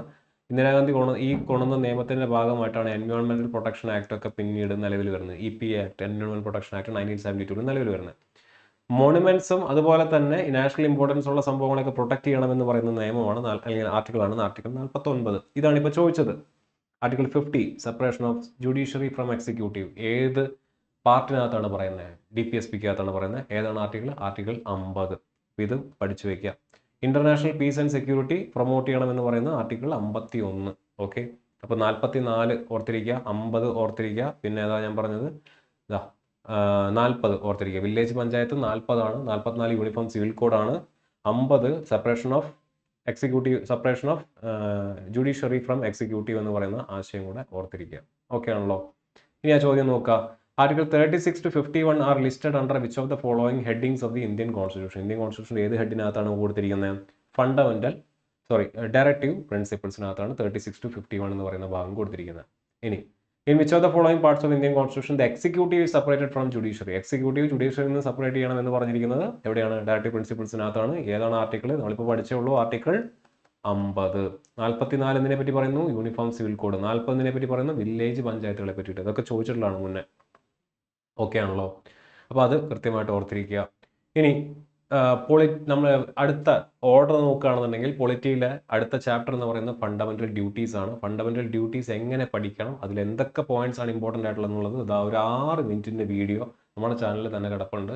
അത് പോയി കണ്ടു കഴിഞ്ഞാൽ അതിനകത്തുനിന്ന് വരുന്ന ഒരു ചോദ്യം പോലും നിങ്ങൾക്ക് മിസ്സാവില്ല. എല്ലാ കാര്യങ്ങളും അതിനകത്ത് ഉൾപ്പെടുത്തിയിട്ടുണ്ട്. 6 മിനിറ്റിൻ്റെ വീഡിയോ ഉള്ള ഒന്ന് ഈ പറഞ്ഞ പോലെ 1.5ലോ 2ലോ ഒട്ടൊന്നും എക്സാമിന് തലേദിവസം കണ്ടു കഴിഞ്ഞാൽ അതിനകത്ത് ചോദിക്കുന്ന ഒരു ചോദ്യമാണെന്നുണ്ടെങ്കിൽ ആ ചോദ്യം നിങ്ങൾക്ക് കിട്ടും. ഓക്കെ, അതുകൊണ്ട് ആ ഭാഗം ഞാൻ കൂടുതലായിട്ട് എക്സ്പ്ലെയിൻ ചെയ്യുന്നില്ല, കാരണം അത് ആ വീഡിയോയിൽ എല്ലാ കാര്യങ്ങളും ഞാൻ പറയുന്നുണ്ട്. ചോദിച്ചിട്ടുള്ള എല്ലാ ചോദ്യങ്ങളും അഡ്രസ്സ് ചെയ്യുന്നുണ്ട്. ഓക്കെ, ഇനി അടുത്തത് യൂണിയൻ എക്സിക്യൂട്ടീവ് എന്ന് പറയുന്ന ഭാഗമാണ്. നമ്മൾ ഓൾറെഡി പാർട്സ് പഠിച്ചപ്പോൾ പാർട്ടിൽ 5ാമത്തെ പാർട്ട് എന്ന് പറയുന്നത് യൂണിയൻ ആണെന്ന് പറഞ്ഞു. ആ യൂണിയനകത്ത് ചാപ്റ്റേഴ്സ് നമ്മൾ കണ്ടു. എക്സിക്യൂട്ടീവ് ഉണ്ട്, ലെജിസ്ലേച്ചർ ഉണ്ട്, ജുഡീഷ്യറി ഉണ്ട്. അങ്ങനെ ചാപ്റ്റേഴ്സ് ആയിട്ട് ഡിവൈഡ് ചെയ്തിട്ടുണ്ട്. അതിൽ യൂണിയൻ എക്സിക്യൂട്ടീവ് എന്ന് പറയുന്ന 1ാമത്തെ ചാപ്റ്ററാണ്. ആ 1ാമത്തെ ചാപ്റ്ററുമായിട്ട് ബന്ധപ്പെട്ട ചോദ്യങ്ങളാണ് നമ്മൾ ഇനി നോക്കാനായിട്ട് പോകുന്നത്. അപ്പോൾ ഇവിടെ മനസ്സിലാക്കേണ്ട കാര്യം പാർട്ട് 5 ചാപ്റ്റർ 1 അതിനകത്ത് യൂണിയൻ എക്സിക്യൂട്ടീവ് ഉണ്ട്. ഈ യൂണിയൻ എക്സിക്യൂട്ടീവ് ആർക്കാണ് അടങ്ങിയിട്ടുള്ളത്? പ്രസിഡന്റ് ഉണ്ട്, വൈസ് പ്രസിഡന്റ് ഉണ്ട്, പ്രൈം മിനിസ്റ്റർ ഉണ്ട്, കൗൺസിൽ ഓഫ് മിനിസ്റ്റേഴ്സ് ഉണ്ട്, അറ്റോർണി ജനറൽ ഉണ്ട്. അപ്പോൾ ഇവരൊക്കെ ആയിട്ട് ബന്ധപ്പെട്ട് ചോദിച്ചിട്ടുള്ള ചോദ്യങ്ങൾ എന്തൊക്കെയാണെന്നുള്ളത് നോക്കുക. ആ ചോദ്യങ്ങൾ അടിസ്ഥാനപ്പെടുത്തിയിട്ടുള്ള കാര്യങ്ങൾ പഠിച്ചു പോവുക. അല്ലാതെ നമുക്ക് എല്ലാ ഭാഗങ്ങളും കവർ ചെയ്ത് പോകാനായിട്ട് പറ്റില്ല. ഞാൻ ഒരിക്കൽ കൂടെ എടുത്ത് പറയുകയാണ്, നമുക്ക് എക്സാമിനേഷൻ പോയിന്റ് ഓഫ് വ്യൂവിലുള്ള ക്വസ്റ്റ്യൻസിനെ അടിസ്ഥാനപ്പെടുത്തിയിട്ടുള്ള ഏറ്റവും ഇമ്പോർട്ടൻ്റ് ആയിട്ടുള്ള ഭാഗങ്ങൾ മാത്രമാണ് നമുക്ക് ഈ സെഷനകത്ത് കവർ ചെയ്യാൻ പറ്റുള്ളൂ. നമ്മൾ മണിക്കൂർ കണക്കിന് ക്ലാസ്സുകൾ എടുത്തിട്ടുള്ള ഭാഗങ്ങളാണ് ഇതെല്ലാം. അതൊന്നും ഈ പറയുന്ന പോലെ ഒറ്റ സെഷൻ കൊണ്ട് നമുക്ക് കവർ ചെയ്തെടുക്കാൻ പറ്റില്ല. അപ്പോൾ ചോദിച്ചിട്ടുള്ള ചോദ്യങ്ങളുടെ നേച്ചർ എന്താണെന്ന് നമ്മൾ മനസ്സിലാക്കി ആ ചോദ്യങ്ങളെ അടിസ്ഥാനപ്പെടുത്തിയിട്ടുള്ള അറിവ് നേടുക, അല്ലെങ്കിൽ ആ ചോദ്യങ്ങൾ എങ്ങനെ ടാക്കിൾ ചെയ്യാൻ പറ്റും അതിനുള്ള ബേസിക് ആയിട്ടുള്ള നോളജ് സെറ്റ് ചെയ്തെടുക്കുക, അതിനുള്ള കാര്യങ്ങൾ റിവൈസ് ചെയ്ത് പോവുക. അതാണ് നമ്മുടെ ഈ സെഷൻ്റെ പർപ്പസ് എന്ന് പറയുന്നത്. Revision through PYQs. PYQസിനെ നോക്കിക്കൊണ്ട് അതിലൂടെ നിങ്ങൾ പഠിച്ച പാഠഭാഗങ്ങളെ ഒന്ന് റിവൈസ് ചെയ്ത് പൊടി തട്ടി എടുക്കുക. ഓക്കെ, അപ്പോൾ യൂണിയൻ എക്സിക്യൂട്ടീവിനകത്ത് ഇത്രയുമാണ് ഉള്ളത്. ആരൊക്കെ ഇത് ചോദ്യമായിട്ട് വേണമെങ്കിൽ വരാം? പ്രസിഡന്റ് ഉണ്ട്, വൈസ് പ്രസിഡന്റ് ഉണ്ട്, പ്രൈം മിനിസ്റ്റർ ഉണ്ട്, കൗൺസിൽ ഓഫ് മിനിസ്റ്റേഴ്സ് ഉണ്ട്, അറ്റോർണി ജനറൽ ഉണ്ട്. ഇത്രയും ആളുകളാണ് ഈ പറയുന്ന എന്തിനകത്തുള്ളത്? യൂണിയൻ എക്സിക്യൂട്ടീവ് എന്ന് പറയുന്ന ഭാഗത്തിനകത്ത് ഉള്ളത്. അത് ആദ്യം മനസ്സിലുറപ്പിച്ച് ഇനി ഇതിൽ ഓരോരുത്തരെ പറ്റി ചോദിച്ചിട്ടുള്ള ചോദ്യങ്ങളും നമുക്ക് പഠിച്ചു പോവാം. ഓക്കെ, പ്രസിഡന്റ് ആണ് ഏറ്റവും ആദ്യത്തെ ആൾ ആരാണ്? പ്രസിഡന്റിനെ പറ്റി ചോദിച്ചിട്ടുള്ള ചോദ്യങ്ങൾ നോക്കുക. Dash is the first citizen of India? Which article of Indian constitution provide for the process of impeachment of president? പ്രസിഡന്റിനെ ഇംപീച്ച് ചെയ്യുന്നതിന് ഏത് ആർട്ടിക്കിളാണ് കൊണ്ടുവരുന്നത്? Who among these took over as the president of India after Rajendra Prasad? Rajendra പ്രസാദിന് ശേഷം Indian president ആയിട്ടുള്ള വ്യക്തി ആരാണ്? The 5-year term of the president is calculated from? പ്രസിഡന്റിന്റെ ടേം 5 വർഷമാണെന്ന് ക്വസ്റ്റിനകത്ത് തന്നെ പറയുന്നുണ്ട്. പക്ഷെ ആ 5 വർഷം എവിടെ നിന്നാണ് കൗണ്ട് ചെയ്യുന്നത്? പ്രസിഡന്റ് ആയിട്ട് തെരഞ്ഞെടുക്കപ്പെട്ടതിന് ശേഷമാണോ, ഇലക്ഷന്റെ റിസൾട്ട് വന്നതിന് ശേഷമാണോ, അദ്ദേഹം ചാർജ് എടുത്തതിന് ശേഷം 1 മാസം കഴിഞ്ഞിട്ടുള്ള ആദ്യത്തെ ദിവസമാണോ, അദ്ദേഹം ചാർജ് എടുത്ത ദിവസമാണോ, അതോ ചാർജ് എടുത്ത മാസത്തിലെ ആദ്യത്തെ ദിവസം തൊട്ടാണോ? അതായത് ഇപ്പോൾ ഡിസംബർ 5-നാണ് അദ്ദേഹം ചാർജ് എടുത്തതെങ്കിൽ ഡിസംബർ 1 തൊട്ട് കൗണ്ട് ചെയ്യും. അങ്ങനെയുള്ള ഓപ്ഷൻസ് ഒക്കെയാണ് കൊടുത്തിരിക്കുന്നത്. അത് ഒരു ചോദ്യം. Which of the following former Indian president took office for the shortest term? ഏറ്റവും കുറച്ചു കാലം പ്രസിഡന്റ് പദവിയിൽ ഇരുന്ന വ്യക്തി ആരാണ്? What is the total number of members nominated by the president in Lok Sabha and Rajya Sabha? ലോക്സഭയിൽ രാജ്യസഭയിൽ നോമിനേറ്റ് ചെയ്യാൻ പറ്റുന്ന ടോട്ടൽ നമ്പറിന്റെ എണ്ണം എത്രയാണെന്ന് ചോദിച്ചിരിക്കുന്നത്. Which of the following Indian president has the largest tenure? ഏറ്റവും കൂടുതൽ കാലം പ്രസിഡന്റ് ആയിട്ടിരുന്ന വ്യക്തി ആര് എന്നുള്ളതാണ് ചോദിച്ചിരിക്കുന്നത്. And how long does the presidents ordinance effect last for? President ഒരു ഓർഡിനൻസ് ഇറക്കി കഴിഞ്ഞാൽ അത് എത്ര കാലം നിൽക്കും എന്നുള്ളതും ചോദിച്ചിട്ടുണ്ട്. ഓക്കെ ആണല്ലോ. ഇനി പ്രസിഡന്റിനെ പറ്റി പറയാം. അപ്പോൾ ഇവിടെ മനസ്സിലാക്കേണ്ട കാര്യം, പ്രസിഡന്റ് എന്ന് പറയുമ്പോൾ നമ്മുടെ RRB പെർസ്പെക്റ്റീവിൽ, റെയിൽവേ എക്സാമിന്റെ പെർസ്പെക്റ്റീവിൽ, പ്രത്യേകിച്ച് ജെഇയുടെ പെർസ്പെക്റ്റീവിൽ നോക്കുമ്പോൾ നിങ്ങൾക്ക് വ്യക്തികളുടെ പേരുകളും ചോദിച്ചിട്ടുണ്ട്. അല്ലാതെ പൊളിറ്റി പെർസ്പെക്റ്റീവിൽ പ്രസിഡന്റിന്റെ അവകാശങ്ങൾ, പ്രസിഡന്റിന്റെ പവറുകൾ മാത്രമല്ല, അല്ലെങ്കിൽ അതുമായിട്ട് ബന്ധപ്പെട്ട ആർട്ടിക്കിൾസ് മാത്രമല്ല ചോദിച്ചിട്ടുള്ളത്. പ്രസിഡന്റിന്റെ ഒരു ഹിസ്റ്ററി നിങ്ങൾക്ക് അറിയണം. ഏറ്റവും ആദ്യത്തെ പ്രസിഡന്റ് ആരാണ്, ആദ്യത്തെ വൈസ് പ്രസിഡന്റ് ആരാണ്, ഏറ്റവും കൂടുതൽ കാലം പ്രസിഡന്റ് ആയിട്ടിരുന്ന ആരാണ്, ഏറ്റവും കുറച്ച് കാലം പ്രസിഡന്റ് ആയിട്ടിരുന്ന ആരാണ്, അതുകൂടെ പഠിച്ചു പോകണം. അപ്പം മറ്റേതും പഠിക്കണം, ഇതും നിങ്ങൾ അതിൻ്റെ കൂട്ടത്തിൽ തന്നെ പഠിച്ചു പോകണം. അപ്പോൾ ആദ്യം ഈ രണ്ടും നമുക്കൊന്ന് പൊടി തട്ടിയെടുക്കാം. ഏറ്റവും ഇമ്പോർട്ടൻ്റ് ആയിട്ടുള്ള ഫാക്റ്റുകൾ മാത്രം പെട്ടെന്ന് പറഞ്ഞു പോവാം. ഹയസ്റ്റ് ഓഫീസാണ്, സംശയമൊന്നുമില്ല.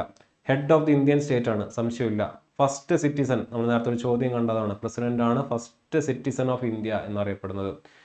The titular or nominal or de jure head of the union executive, union എക്സിക്യൂട്ടീവിന്റെ ഹെഡ് എന്ന് പറയുന്ന പ്രസിഡന്റ് ആണ്. Commander in chief of the Indian armed forces ആരാണ്? പ്രസിഡന്റ് ആണ്. ഈ പ്രൊവിഷൻ ഏത് സോഴ്സിൽ നിന്നെടുത്താണ്? US കോൺസ്റ്റിറ്റ്യൂഷൻ, നമ്മൾ പഠിച്ചാണ്. US പ്രസിഡന്റ്, അമേരിക്കൻ പ്രസിഡന്റ് ആണ് ആംഡ് ഫോഴ്സസിന്റെ ഹെഡ്. നമ്മൾ ഇന്ത്യൻ ഭരണഘടന അഡോപ്റ്റ് ചെയ്ത സമയത്ത് നമ്മൾ US നിന്നുമാണ് ഈ പ്രൊവിഷൻ അഡോപ്റ്റ് ചെയ്തത്. അതിന്റെ ഭാഗമായിട്ട് Indian president commander in chief ആണ് എന്തിന്റെ? ഇന്ത്യൻ ആംഡ് ഫോഴ്സിന്റെ. ഓക്കെ, ഞാനത് അവിടെ പറഞ്ഞതാണ്. ഇനി പ്രസിഡന്റിന്റെ ഇലക്ഷനുമായിട്ട് ബന്ധപ്പെട്ട ആർട്ടിക്കിൾ ഏതാണെന്ന് ചോദിച്ചാൽ ആർട്ടിക്കിൾ 54 പ്രസിഡന്റിന്റെ ഇലക്ഷനെ പങ്കെടുക്കുന്ന വ്യക്തികൾ ആരൊക്കെയാണ്? പാർലമെന്റിലെ 2 ഹൗസുകളിലെയും ഇലക്റ്റഡ് മെമ്പേഴ്സ്. നോമിനേറ്റഡ് മെമ്പേഴ്സ് ഇല്ല.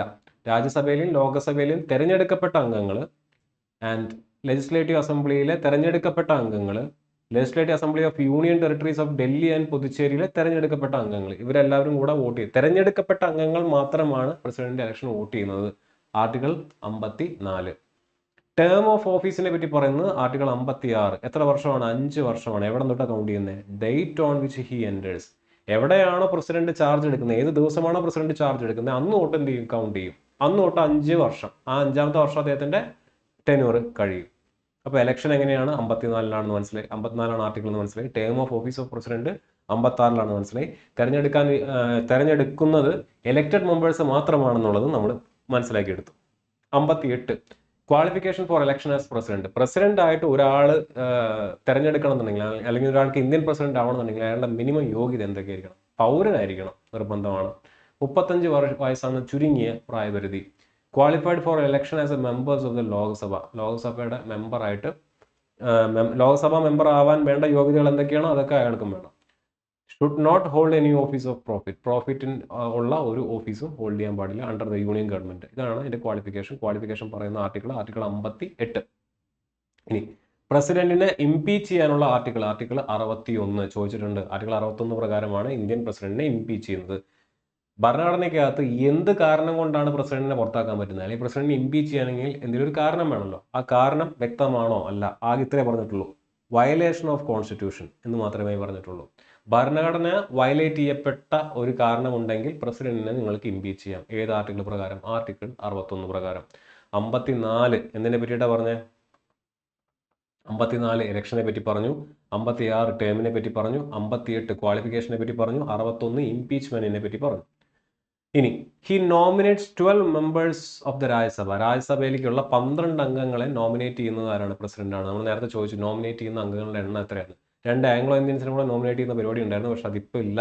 അപ്പോൾ ആർട്ടിക്കിൾ 80 പ്രകാരം 12 അംഗങ്ങളെ രാജ്യസഭയിലേക്ക് നോമിനേറ്റ് ചെയ്യുന്നത് ആരാണ്? ഇന്ത്യൻ പ്രസിഡന്റ് ആണ്. Ordinance making power of president. പ്രസിഡന്റിന് ഓർഡിനൻസ് ഉണ്ടാക്കാനുള്ള അധികാരം പറയുന്ന ആർട്ടിക്കിൾ 123. 2 സഭകളും സെഷനിൽ ഇല്ലാത്ത സമയത്ത് പ്രസിഡന്റിനെ താൽക്കാലികമായിട്ട് എന്ത് ചെയ്യാം? ഒരു ഓർഡിനൻസ് ഉണ്ടാക്കാം. സഭ സമ്മേളിക്കുന്ന സമയത്ത് തിരിച്ച് സമ്മേളിച്ചു, 2 സഭകൾ തിരിച്ച് സമ്മേളിച്ചു കഴിഞ്ഞാൽ 6 ആഴ്ചയ്ക്കുള്ളിൽ പ്രസിഡന്റ് ഉണ്ടാക്കിയിട്ടുള്ള ഈ ഓർഡിനൻസ് 2 ഹൗസുകളും പാസ്സാക്കിയില്ല എന്നുണ്ടെങ്കിൽ ഓർഡിനൻസ് അസാധുവായിട്ട് പോകും. അല്ലാത്ത പക്ഷം അതിനെ നമുക്ക് എന്ത് ചെയ്യാം? സ്വീകരിക്കണമെങ്കിൽ സ്വീകരിക്കാം. സോ ഓർഡിനൻസിന് മാക്സിമം ഉള്ള കാലാവധി 6 മാസം 6 വീക്കാണ്. ഇത് സമ്മേളിച്ചതിന് ശേഷമാണ് ഈ 6 വീക്കിന്റെ കണക്ക് വരുന്നത്. അല്ലാത്ത പക്ഷം ഒരു ഓർഡിനൻസിന്റെ സാധാരണ ഇതിലുള്ള കാലാവധി എന്ന് പറയുന്നത് 6 മാസമാണ്. ഇനി power of the president to consult the supreme court എന്ന് പറയുന്ന ആർട്ടിക്കിൾ 143. എന്തെങ്കിലും ഒരു കാര്യത്തിൽ പ്രസിഡന്റിന് ഒരു ഡൗട്ട് ഉണ്ടെന്നുണ്ടെങ്കിൽ ആരുടെ അടുത്ത് സമീപിക്കാം? സുപ്രീം കോടതിയുടെ അടുത്ത് ഒരു ലീഗൽ ഒപ്പീനിയൻ ചോദിക്കാം എന്ന് പറയുന്ന ആർട്ടിക്കിൾ 143. 123 എന്തിനെ പറ്റി പറയുന്നത്? ഈ പറയുന്ന പോലെ പ്രസിഡന്റിന്റെ ഓർഡിനൻസ് മേക്കിംഗ് പവറിനെ പറ്റി പറയുന്നത്. ഇതിന്റെ കൂടെ 90 ആഡ് ചെയ്ത് കഴിഞ്ഞാൽ 213 കിട്ടും. 213 ഗവർണറുടെ ഓർഡിനൻസ് മേക്കിംഗ് പവർ എന്ന് പറയുന്നത്. ഗവർണറുടെ ഓർഡിനൻസ് മേക്കിംഗ് പവറിന്റെ ആർട്ടിക്കിൾ 213 കൂടെ എൻ്റെ കൂട്ടത്തിൽ ഓർത്തിരിക്കുക. ഇനി ഇതാണ് നമ്മൾ നേരത്തെ പറഞ്ഞ ചാർട്ടാണ്. ഒന്നാമത്തെ പ്രസിഡന്റ് ആരായിരുന്നു? ഡോക്ടർ രാജേന്ദ്ര പ്രസാദ് ആണ്. നമ്മൾ കണ്ടതാണ്. ജനുവരി 24 പുള്ളി എന്ത് ചെയ്യുന്നത്? ആദ്യം പ്രസിഡന്റായിട്ട് ചാർജ് എടുക്കുന്നത്. അതിനുശേഷം 51, 52 കാലഘട്ടങ്ങളിലാണ് എന്ത് നടക്കുന്നത്? ജനറൽ ഇലക്ഷൻസ് നടക്കുന്നത്. ഇലക്ഷൻ നടന്നതിന് ശേഷം അദ്ദേഹം ചാർജ് എടുക്കുന്നത് മെയ് 1952. 52 തൊട്ട് 57 വരെ ആദ്യത്തെ ടൈമും 57 തൊട്ട് 62 വരെ രണ്ടാമത്തെ ടൈമും. അങ്ങനെ 2 വർഷം അല്ലെങ്കിൽ 2 ടേം ഇന്ത്യൻ പ്രസിഡന്റ് ആയിട്ടിരുന്ന വ്യക്തിയാണ് ഡോക്ടർ രാജേന്ദ്ര പ്രസാദ്. അതുകൊണ്ട് തന്നെ അദ്ദേഹമാണ് ഏറ്റവും കൂടുതൽ കാലം പ്രസിഡന്റ് ആയിട്ടിരുന്നത്. ഡോക്ടർ എസ് രാധാകൃഷ്ണനാണ് ഇദ്ദേഹത്തിന് ശേഷം, രാജേന്ദ്ര പ്രസാദിന് ശേഷം എന്തായത്? പ്രസിഡന്റ് ആയിട്ട് മാറിയത്. അദ്ദേഹവും 5 കൊല്ലം പ്രസിഡന്റ് ആയിട്ടിരുന്നു. അതിനുശേഷം സക്കീർ ഹുസൈൻ ആണ് വരുന്നത്. സക്കീർ ഹുസൈൻ പ്രസിഡന്റ് ആയിരിക്കുന്ന സമയത്ത് മരിച്ചു പോയ വ്യക്തിയാണ്. പ്രസിഡന്റ് ആയിരിക്കുന്ന സമയത്ത് മരണപ്പെട്ട ഏറ്റവും ആദ്യത്തെ ഇന്ത്യൻ പ്രസിഡന്റ് ആരാന്ന് ചോദിച്ചു കഴിഞ്ഞാൽ അത് സക്കീർ ഹുസൈൻ ആണ്. സക്കീർ ഹുസൈന് ശേഷം ആര് വരുന്നു? വി ഗിരി വരുന്നു. വി ഗിരിക്ക് ശേഷം ഫക്രുദ്ദീൻ അലി അഹമ്മദ് വരുന്നു. ഫക്രുദ്ദീൻ അലി അഹമ്മദിന്റെ സമയത്താണ് എമർജൻസി ഡിക്ലെയർ ചെയ്യുന്നത്. ഇന്ദിരാഗാന്ധി അടിയന്തരാവസ്ഥ കാലം അല്ലെങ്കിൽ അടിയന്തരാവസ്ഥ പ്രഖ്യാപിക്കുന്നത് ഏത് പ്രസിഡന്റിന്റെ സമയത്താണെന്ന് ചോദിച്ചാൽ ഫക്രുദ്ദീൻ അലി അഹമ്മദിന്റെ സമയത്താണ്. നീലം സഞ്ജീവ് റെഡ്ഡിയാണ് അതിനുശേഷം വരുന്നത്. സെയിൽ സിംഗ് ആണ് അതിനുശേഷം വരുന്നത്. ആർ വെങ്കിട്ടരാമൻ അതിനുശേഷം വരുന്നു. എസ് ഡി ശർമ്മ അതിനുശേഷം. കെ ആർ നാരായണൻ, മലയാളിയായിട്ടുള്ള കെ ആർ നാരായണൻ ഇന്ത്യയുടെ 10ാമത്തെ പ്രസിഡന്റായിട്ട് വരുന്നു. ഇനി A P J Abdul Kalam, popular president എന്നറിയപ്പെടുന്ന A P J Abdul Kalam. അതിനുശേഷം പ്രതിഭ പാട്ടീൽ, പ്രണബ് മുഖർജി, രാംനാഥ് കോവിന്ദ്, ദ്രൗപതി മുർമു. എത്രാമത്തെ പ്രസിഡന്റായിട്ടാണ് ദ്രൗപതി മുർമു വന്നിരിക്കുന്നത്? 15ാമത്തെ ആണെന്നുള്ള കാര്യം കൂടെ ഓർത്തിരിക്കുക. ഓക്കെ ആണല്ലോ? ഇനി ആ ക്വസ്റ്റ്യൻസ് ഒക്കെ ഒന്നുകൂടെ നോക്കാം. ഇന്ത്യയുടെ പ്രഥമ പൗരൻ ആരാണ്? പ്രസിഡന്റ് ആണ്. ഏത് ആർട്ടിക്കിളാണ് പ്രസിഡന്റ് ഇംപീച്ച്മെന്റിനെ പറ്റി പറയുന്നത്? ആർട്ടിക്കിൾ 61. ആരാണ് രാജേന്ദ്ര പ്രസാദിന് ശേഷം പ്രസിഡന്റ് ആയത്? ആരാണ്? എസ് രാധാകൃഷ്ണനാണ്. ഇനി the 5-year term of the president is calculated from, എവിടെ നിന്നാണ് കാൽക്കുലേറ്റ് ചെയ്യുന്നത്? The day he assumes charge എടുത്തതിന് ശേഷം. ഇനി which of the following former Indian president to office for the shortest term? കുറച്ചു കാലത്തേക്ക് ഈ പറഞ്ഞ പോലെ ഷോർട്ടസ്റ്റ് ആയിട്ട് ഏറ്റവും കുറച്ചു കാലം ഇരുന്നിട്ടുള്ള വ്യക്തി ആരാണ്? നമുക്കറിയാം, doctor Zakir Hussain. What is the total number of members nominated by the president in Lok Sabha and Rajya Sabha? നമുക്കറിയാം എത്രയാണ്? 12. രാജ്യസഭയിലേക്ക് 12 എന്ന് പറയും.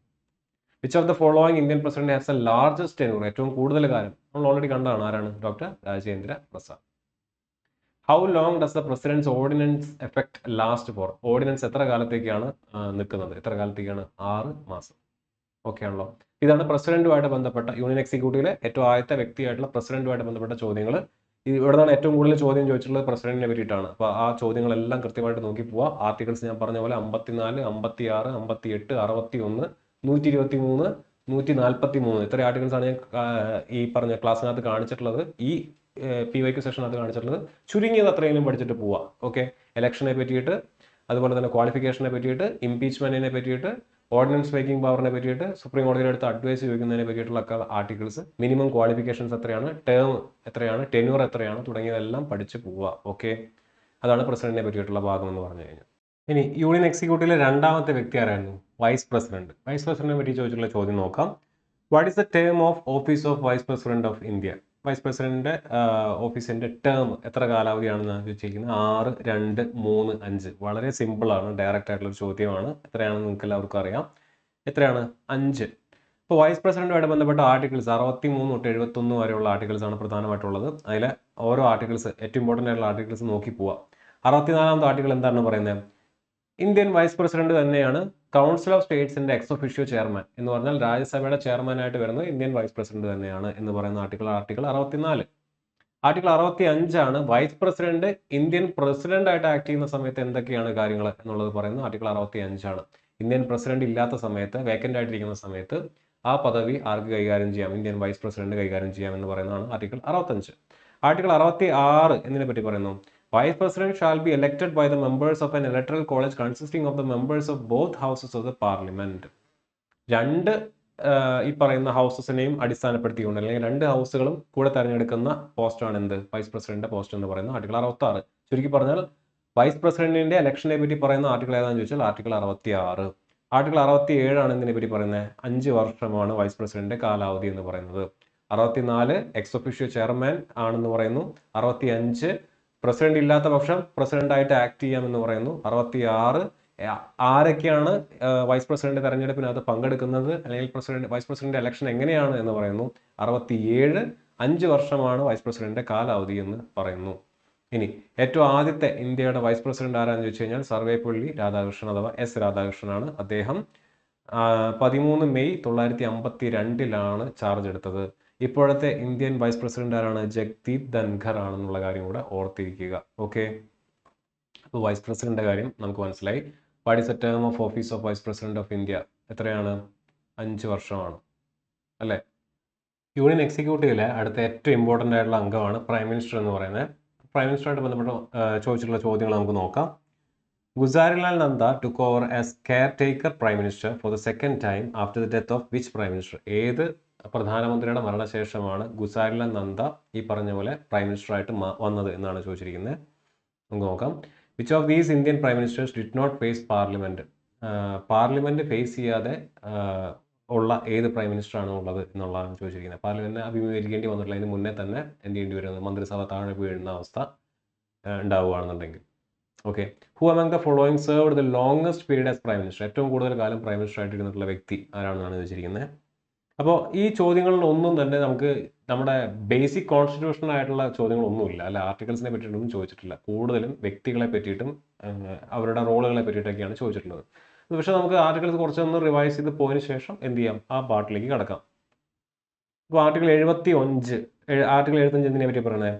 The president shall appoint the prime minister who in his opinion commands the confidence of majority of members of Lok Sabha. ലോക്സഭയിലെ ഏറ്റവും ഭൂരിപക്ഷത്തിന്റെ confidence ആർക്കാണോ ഉള്ളത് അയാളെ പ്രസിഡന്റിനെ എന്തായിട്ട് അപ്പോയിന്റ് ചെയ്യാം? പ്രൈം മിനിസ്റ്റർ ആയിട്ട് അപ്പോയിന്റ് ചെയ്യാം. അതാണ് ആർട്ടിക്കിൾ 75 പറയുന്നത്. ആൻഡ് അത് ആർട്ടിക്കിൾ 75 ഒരു കാര്യം കൂടെ പറയുന്നുണ്ട്. The prime minister shall be appointed by the president and the other minister shall be appointed by the president on the advice of prime minister. ബാക്കി മന്ത്രിസഭയിലെ അംഗങ്ങളെ എല്ലാം പ്രസിഡന്റ് അപ്പോയിന്റ് ചെയ്യുന്നത് പ്രൈം മിനിസ്റ്ററുടെ ഒപ്പീനിയൻ തേടിക്കൊണ്ടാണ്. And the prime minister shall be the head of council of ministers. മന്ത്രിസഭയുടെ തലപ്പത്തിരിക്കുന്ന ആരായിരിക്കും? പ്രസിഡന്റ് ആയിരിക്കും. പ്രൈം മിനിസ്റ്റർ ആയിരിക്കും. അടുത്ത്, the council of ministers shall collectively responsible to Lok Sabha. Council of ministers ലോകസഭയോട് കളക്റ്റീവ്ലി റെസ്പോൺസിബിൾ ആയിരിക്കും. വളരെ ഇമ്പോർട്ടൻ്റ് ആയിട്ടുള്ള പോയിന്റ് ആണ്. ആ ആർട്ടിക്കിൾ കൂടെ നോട്ട് ചെയ്ത് വെച്ച് പഠിക്കാം. ഇനി ആർട്ടിക്കിൾ 75 പറയുന്നത് എന്താണ്? The prime minister can be removed from office by a vote of no confidence passed by a majority of the members of Lok Sabha or if he resigns from his office. Prime minister ഒന്നില്ലെങ്കിൽ അദ്ദേഹത്തിന്റെ ഓഫീസിൽ നിന്ന് അദ്ദേഹം resign ചെയ്യണം, അല്ലാന്നുണ്ടെങ്കിൽ ഈ പറഞ്ഞ പോലെ അവിശ്വാസ പ്രമേയം പാസ്സാക്കി അദ്ദേഹത്തിനെ പുറത്താക്കാം. The prime minister hold the office during the pleasure of president. പ്രസിഡന്റിന്റെ പ്ലഷറിനനുസരിച്ചിട്ടാണ് പ്രൈം മിനിസ്റ്ററിന്റെ ഓഫീസ് ഇരിക്കുന്നത്. And must have the support of majority of Lok Sabha. ലോക്സഭയുടെ ഭൂരിപക്ഷത്തിന്റെ സപ്പോർട്ടും വേണം. Prime Minister must be a citizen of India and a member of either Lok Sabha or Rajya Sabha. രാജ്യസഭയുടെയോ ലോകസഭയുടെയോ അംഗമായിരിക്കാം ആർക്ക്? ഈ പറഞ്ഞ പോലെ പ്രൈം മിനിസ്റ്റർക്ക് എന്നുള്ള കാര്യം ഓർത്തിരിക്കുക. ഈ ആർട്ടിക്കിൾസ് ചുമ്മാ ഒന്ന് പൊടി തട്ടി എടുത്തതാണ്. ഇനി നോക്കുക, ജവഹർലാൽ നെഹ്റു ആണ് നമ്മുടെ ഏറ്റവും ആദ്യത്തെ പ്രൈം മിനിസ്റ്റർ എന്ന് പറയുന്നത്. ഏറ്റവും കൂടുതൽ കാലം പ്രധാനമന്ത്രിയായിട്ടിരുന്ന വ്യക്തിയും അദ്ദേഹം തന്നെയാണ്. അദ്ദേഹം മരണപ്പെട്ട ദിവസം അല്ലെങ്കിൽ അദ്ദേഹം മരിച്ചു കഴിഞ്ഞപ്പോൾ ഗുസാരിലാൽ നന്ദ ഒരു 13 ദിവസത്തേക്ക് എന്തായിട്ട് മാറി? പ്രൈം മിനിസ്റ്ററായിട്ട് ആക്ടിംഗ് പ്രൈം മിനിസ്റ്ററായിട്ട് ആക്ട് ചെയ്തു. അതിനുശേഷം ആര് വരുവാണ്? ലാൽ ബഹദൂർ ശാസ്ത്രി വരുന്നു. ലാൽ ബഹദൂർ ശാസ്ത്രി മരിക്കുമ്പോഴും ആര് തന്നെയാണ്? ഗുസാരിലാൽ നന്ദ തന്നെയാണ് എന്ത് ചെയ്യുന്നത്? പ്രൈം മിനിസ്റ്ററായിട്ട് ആക്ട് ചെയ്യുന്നത്. അതിനുശേഷം ഇന്ദിരാഗാന്ധി അധികാരത്തിൽ വരുന്നു. പിന്നീട് മൊറാർജി ദേശായി അധികാരത്തിൽ വരുന്നു. ചരൺ സിംഗ് അധികാരത്തിൽ വരുന്നു. വീണ്ടും ഇന്ദിരാഗാന്ധി അധികാരത്തിൽ വരുന്നു. ഇന്ദിരാഗാന്ധി കൊല്ലപ്പെടുന്നു. ആ സമയത്ത് ആര് വരുന്നു? രാജീവ് ഗാന്ധി വരുന്നു. അതിനുശേഷമാണ് VP സിംഗിന്റെ ജനതാദളിന്റെ പാർട്ടി അധികാരത്തിൽ വരുന്നത്. ചന്ദ്രശേഖർ അധികാരത്തിൽ വരുന്നു. പിന്നീട് PV നരസിംഹറാവു അധികാരത്തിൽ വരുന്നു. അടൽ ബിഹാരി വാജ്പേയി 16 ദിവസം മാത്രം നീണ്ടു നിന്ന ഒരു മന്ത്രിസഭ. അതിനുശേഷം ദേവഗൌഡയുടെ 324 ദിവസം, ഏകദേശം ഒരു വർഷത്തോളം നീണ്ടു നിന്നിരുന്ന മന്ത്രിസഭ. IK ഗുജറാളിന്റെ മന്ത്രിസഭ. അതിനുശേഷം വീണ്ടും വാജ്പേയി അധികാരത്തിലേക്ക് വരുന്നു. അദ്ദേഹം 6 വർഷത്തോളം പ്രൈം മിനിസ്റ്റർ ആയിട്ടിരിക്കുന്നു.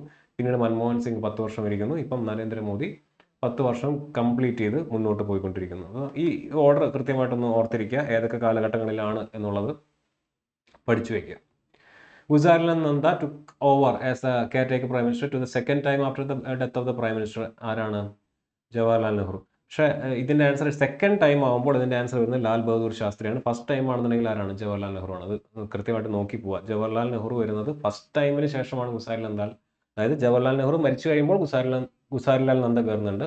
അതിനുശേഷം ലാൽ ബഹദൂർ ശാസ്ത്രി പ്രൈം മിനിസ്റ്റർ ആവുന്നു. അതിനുശേഷം ലാൽ ബഹദൂർ ശാസ്ത്രി മരണപ്പെടുമ്പോൾ വീണ്ടും ആര് കയറുന്നുണ്ട്? ഇദ്ദേഹം വീണ്ടും പ്രൈം മിനിസ്റ്റർ ആയിട്ട് കയറുന്നുണ്ട്. സോ ഇതിൻ്റെ ആൻസർ വരുന്നത് ലാൽ ബഹദൂർ ശാസ്ത്രി ആയിരിക്കും. ഇനി which of these Indian prime ministers did not face parliament face ചെയ്യാത്ത ഇന്ത്യൻ പ്രൈം മിനിസ്റ്റർ ആരെന്ന് ചോദിച്ചാൽ ചരൺ സിംഗ് ആണ്. ഇനി which among the following served the longest period? അത് നമുക്കറിയാം, ജവഹർലാൽ നെഹ്റു ആണ്. അപ്പോൾ അതാണ് അതിൻ്റെ കാര്യം. ഇനി ഡെപ്യൂട്ടി പ്രൈം മിനിസ്റ്റർ എന്ന് പറയുന്ന ഒരു പോസ്റ്റ്, പോസ്റ്റുമായിട്ട് ബന്ധപ്പെട്ട ഒരു ചോദ്യമുണ്ട്. Which former prime minister was the deputy prime minister during Morarji Desai regime? Morarji Desai prime minister ആയിരിക്കുന്ന സമയത്ത് ഡെപ്യൂട്ടി പ്രൈം മിനിസ്റ്റർ ആയിരുന്നത് ആരാണ് എന്നാണ് ചോദിച്ചിരിക്കുന്നത്. പിന്നെ who was the first deputy prime minister of India? ഇന്ത്യയുടെ ഏറ്റവും ആദ്യത്തെ ഡെപ്യൂട്ടി പ്രൈം മിനിസ്റ്റർ ആര് എന്നാണ് ചോദിച്ചിരിക്കുന്നത്. ഇപ്പോൾ ഡെപ്യൂട്ടി പ്രൈം മിനിസ്റ്റർ എന്ന് പറയുന്ന പോസ്റ്റ് എല്ലാ കാലത്തും ഇന്ത്യയിൽ ഉണ്ടായിട്ടില്ല. ഈ പറഞ്ഞ 75 കൊല്ലത്തെ സ്വാതന്ത്ര്യം കിട്ടിയുള്ള ചരിത്രം എടുത്ത് നോക്കുകയാണെന്നുണ്ടെങ്കിൽ അതിൽ 7 വട്ടം മാത്രമാണ് ഡെപ്യൂട്ടി പ്രൈം മിനിസ്റ്റർ എന്ന് പറയുന്ന പോസ്റ്റ് ഉണ്ടായിട്ടുള്ളൂ. ആൻഡ് അതിൽ 7 വട്ടവും ഈ പറഞ്ഞ പോലെ കംപ്ലീറ്റ് ടേമും ഡെപ്യൂട്ടി പ്രൈം മിനിസ്റ്റർ എന്ന് പറയുന്ന പോസ്റ്റ് ഉണ്ടായിട്ടില്ല. ഏറ്റവും ആദ്യം ഇത് തുടങ്ങുന്നത് എവിടെ നിന്നാണ്? വല്ലഭായ് പട്ടേൽ ആണ്. സർദാർ വല്ലഭായ് പട്ടേലാണ് ഏറ്റവും ആദ്യത്തെ ഡെപ്യൂട്ടി പ്രൈം മിനിസ്റ്റർ എന്ന് പറയുന്നത്. അതിനുശേഷം ഏറ്റവും അവസാനത്തെ ഡെപ്യൂട്ടി പ്രൈം മിനിസ്റ്റർ ആയിട്ടിരുന്ന വ്യക്തിയാണ് ആര്? LK അദ്വാനി എന്ന് പറയുന്നത്. അടൽ ബിഹാരി വാജ്പേയി പ്രൈം മിനിസ്റ്റർ ആയിരിക്കുന്ന സമയത്ത് LK അദ്വാനി എന്തായിട്ടിരുന്നു? ഡെപ്യൂട്ടി പ്രൈം മിനിസ്റ്റർ ആയിരുന്നു. അങ്ങനെ 7 പേരാണ് പ്രധാനപ്പെട്ട ഡെപ്യൂട്ടി പ്രൈം മിനിസ്റ്റർ പദവികളിൽ ഇരുന്നിട്ടുള്ള ആളുകൾ. ഓക്കെ, അപ്പോൾ നോക്കാം. ഡെപ്യൂട്ടി PM ആരുടെ സമയത്താണ് ഡെപ്യൂട്ടി PM ആയിട്ടിരുന്നതെന്നുള്ളത് ഞാൻ ഇവിടെ കൊടുത്തിട്ടുണ്ട്. വല്ലഭായ് പട്ടേൽ നെഹ്റുവിൻ്റെ സമയത്ത്. മൊറാർജി ദേശായി ആരുടെ സമയത്ത്? ഇന്ദിരാഗാന്ധിയുടെ സമയത്ത്. ഇനി മൊറാർജി ദേശായിയുടെ സമയത്ത് ചരൺ സിംഗ് എന്തായിട്ടിരുന്നു? ഡെപ്യൂട്ടി പ്രൈം മിനിസ്റ്റർ ആയിട്ടിരുന്നു. അതേ ചരൺ സിംഗ് പിന്നീട് എന്തായിട്ട് മാറിയിട്ടുണ്ട്? പ്രൈം മിനിസ്റ്റർ ആയിട്ടും മാറിയിട്ടുണ്ട്. മൊറാർജി ദേശായിയുടെ സമയത്ത് ആദ്യത്തെ 173 ദിവസം ചരൺ സിംഗും പിന്നീട് ജഗ്ജീവൻ റാമും ഡെപ്യൂട്ടി PM ആയിട്ടിരുന്നു. ഇനി യശ്വന്ത് റാവു ചാവൻ ചരൺ സിംഗിന്റെ സമയത്ത് ഡെപ്യൂട്ടി PM ആയിട്ടിരുന്നു. ദേവിലാൽ VP സിംഗിന്റെ സമയത്തും ചന്ദ്രശേഖറിന്റെ സമയത്തും deputy PM ആയിട്ടിരുന്നു. LK Advani Atal Bihari വാജ്പേയിയുടെ സമയത്ത് ഡെപ്യൂട്ടി PM ആയിട്ടിരുന്നു. ഈ ചോദ്യം നോക്കാം. വിച്ച് ഫോർമർ പ്രൈം മിനിസ്റ്റർ, മുൻപ് ഉള്ള ഒരു പ്രധാനമന്ത്രി, അദ്ദേഹം എന്തായിട്ടിരുന്നിട്ടുണ്ട്? ഡെപ്യൂട്ടി പ്രൈം മിനിസ്റ്റർ ആയിട്ടിരുന്നുണ്ട്. ആരുടെ സമയത്ത്? മൊറാർജി ദേശായിയുടെ സമയത്ത്. നമ്മൾ ഓൾറെഡി കണ്ടു ആരാണ്? മൊറാർജി ദേശായിയുടെ സമയത്ത് ഡെപ്യൂട്ടി PM ആയിട്ടിരുന്നു. അതിനുശേഷം അദ്ദേഹം എന്തായിട്ട് മാറി? PM ആയിട്ട് മാറി. ആരാണത്? ചരൺ സിംഗ് അല്ലേ? ഇനി who was the first deputy prime minister of India? ഇന്ത്യയുടെ ഏറ്റവും ആദ്യത്തെ ഡെപ്യൂട്ടി PM ആരാണ്? സർദാർ വല്ലഭായ് പട്ടേൽ. ഓക്കെ, ഇനി കൗൺസിൽ ഓഫ് മിനിസ്റ്റേഴ്സ്, മന്ത്രിസഭയുമായിട്ട് ബന്ധപ്പെട്ട ചോദ്യം നോക്കാം. Who among the following is directly responsible to the parliament for all matters related to defence services of India? വളരെ ഡയറക്റ്റ് ആയിട്ടുള്ള ഒരു ക്വസ്റ്റ്യൻ ആണ്. ഡിഫൻസ് സർവീസുമായിട്ട് ബന്ധപ്പെട്ട എല്ലാ കാര്യങ്ങൾക്കും പാർലമെന്റിന് മുൻപാകെ ഉത്തരം പറയേണ്ട ആര് തന്നെയാണ്? ഒബ്വിയസ്ലി ആ വകുപ്പ് കൈകാര്യം ചെയ്യുന്ന മന്ത്രിയാണ്. Which one of the following is described in the article 78 of the constitution? ഭരണഘടനയിലെ ആർട്ടിക്കിൾ 78 പറഞ്ഞിരിക്കുന്നത് എന്താണ് ചോദിക്കുന്നത്? ഡയറക്റ്റ് ക്വസ്റ്റ്യൻ ആണ്. അറിയെങ്കിൽ അറിയാം, ഇല്ലെങ്കിൽ എഴുതാൻ പറ്റൂല. ഓക്കെ, ഇനി ആർട്ടിക്കിൾ 74 പറയുന്നത് there shall be A council of ministers. Article 74 മന്ത്രിസഭ ഉണ്ടായിരിക്കണം എന്ന് പറയുന്നത്. പ്രൈം മിനിസ്റ്റർ ആയിരിക്കണം അതിൻ്റെ ഹെഡ് എന്ന് പറയുന്നത്. ഇനി ആ മന്ത്രിസഭയെ അപ്പോയിന്റ് ചെയ്യുന്ന ആരാണെന്ന് പറയുന്നു? പ്രസിഡന്റ് ആണ് അപ്പോയിന്റ് ചെയ്യുന്നത്. ആരുടെ അഡ്വൈസ് പ്രകാരം? പ്രൈം മിനിസ്റ്റർ അഡ്വൈസ് പ്രകാരം. നമ്മൾ നേരത്തെ കണ്ടതാണ്. ഇനി all executive action of the government of India shall be expressed to be taken in the name of president.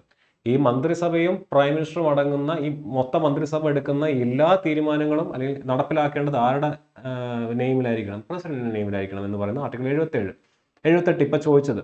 It shall be the duty of the prime minister. Prime മിനിസ്റ്ററിന്റെ ഉത്തരവാദിത്തമാണ് എന്ത്? To communicate to the president all decisions of the council of ministers relating to the administration of the affairs of the union and proposals for legislation. നിയമം ഉണ്ടാക്കുന്ന കാര്യങ്ങളിനകത്തും അതുപോലെ തന്നെ ഭരണ നിർവഹണത്തിനകത്തുമുള്ള എല്ലാ കാര്യങ്ങളിലും മന്ത്രിസഭയുടെ ഡെസിഷൻസ്, തീരുമാനങ്ങൾ കൃത്യമായിട്ട് പ്രസിഡന്റിനെ അറിയിക്കേണ്ട ഉത്തരവാദിത്തം ആരുടെയാണ്? പ്രൈം മിനിസ്റ്ററുടെയാണ് എന്ന് പറയുന്ന ആർട്ടിക്കിളാണ് ഇത്. ആർട്ടിക്കിൾ 78. മന്ത്രിസഭ നിയമനിർമ്മാണത്തിൽ ഉണ്ടാക്കുന്ന തീരുമാനങ്ങളെല്ലാം പ്രൈം മിനിസ്റ്റർ ആരെ അറിയിക്കണം? പ്രസിഡന്റിനെ അറിയിക്കണം. അതാണ് ഇവിടെ പറയുന്നത് 78 പറയുന്നത്. ഇനി ഇതാണ് ഇപ്പോഴത്തെ കേന്ദ്ര മന്ത്രിസഭ എന്ന് പറയുന്നത്. കൗൺസിൽ ഓഫ് മിനിസ്റ്റേഴ്സിന്റെ ഏറ്റവും പ്രധാനപ്പെട്ട ക്യാബിനറ്റ് മിനിസ്റ്റേഴ്സിന്റെ പേര് മാത്രമേ ഞാൻ കൊടുത്തിട്ടുള്ളൂ. 30ഓളം മിനിസ്റ്റേഴ്സ് ഉണ്ട്. നിങ്ങൾ എന്ത് ചെയ്യുക? ഇത് സ്ക്രീൻഷോട്ട് എടുത്ത് വെച്ച് പ്രധാനപ്പെട്ട വകുപ്പുകളൊന്ന് നോക്കി പോവാം. ഡിഫൻസ് മിനിസ്റ്റർ, നമ്മൾ നേരത്തെ ഡിഫൻസ് മിനിസ്റ്റർ ആരെന്നല്ല ചോദിച്ചാൽ ഡിഫൻസ് മിനിസ്റ്റർ ആണോ ഈ പറയുന്ന പാർലമെന്റിൽ ഡിഫൻസുമായിട്ട് ബന്ധപ്പെട്ട എല്ലാ കാര്യങ്ങൾക്കും ആൻസറബിൾ ആയിട്ടുള്ളത് ആരെന്നാണ് ചോദിച്ചിരിക്കുന്നത്. ഡിഫൻസ് മിനിസ്റ്ററാണ്, നമുക്ക് എല്ലാവർക്കും അറിയാവുന്നതാണ്. അദ്ദേഹത്തിൻ്റെ പേര് നോട്ട് ചെയ്ത് വെക്കുക. പ്രധാനപ്പെട്ട ഈ വകുപ്പുകളൊക്കെ ഒന്ന് നോട്ട് ചെയ്ത് വെക്കുക. 30 മന്ത്രിമാരാണ്, ക്യാബിനറ്റ് മന്ത്രിമാരാണ് ഉള്ളത്. ഈ വകുപ്പുകൾ സ്ക്രീൻഷോട്ട് എടുത്ത് വെച്ച് എഴുതി വെച്ച് പഠിക്കുക കേട്ടോ. ഞാനിവിടെ 30 മന്ത്രിമാരെ നമ്മുടെ ഒഫീഷ്യൽ സൈറ്റിൽ നിന്ന് എടുത്തിട്ടുള്ളതാണ്. ഓക്കെ. ഇനി who among the following is directly responsible to the parliament for all matters related to defence services of India. നമുക്കറിയാം ആരാണ്, ഡിഫൻസ് മിനിസ്റ്ററാണ്. Which one of the following is described in the article 78 of the constitution. എന്താണ്? Relation of duty to make the prime minister aware.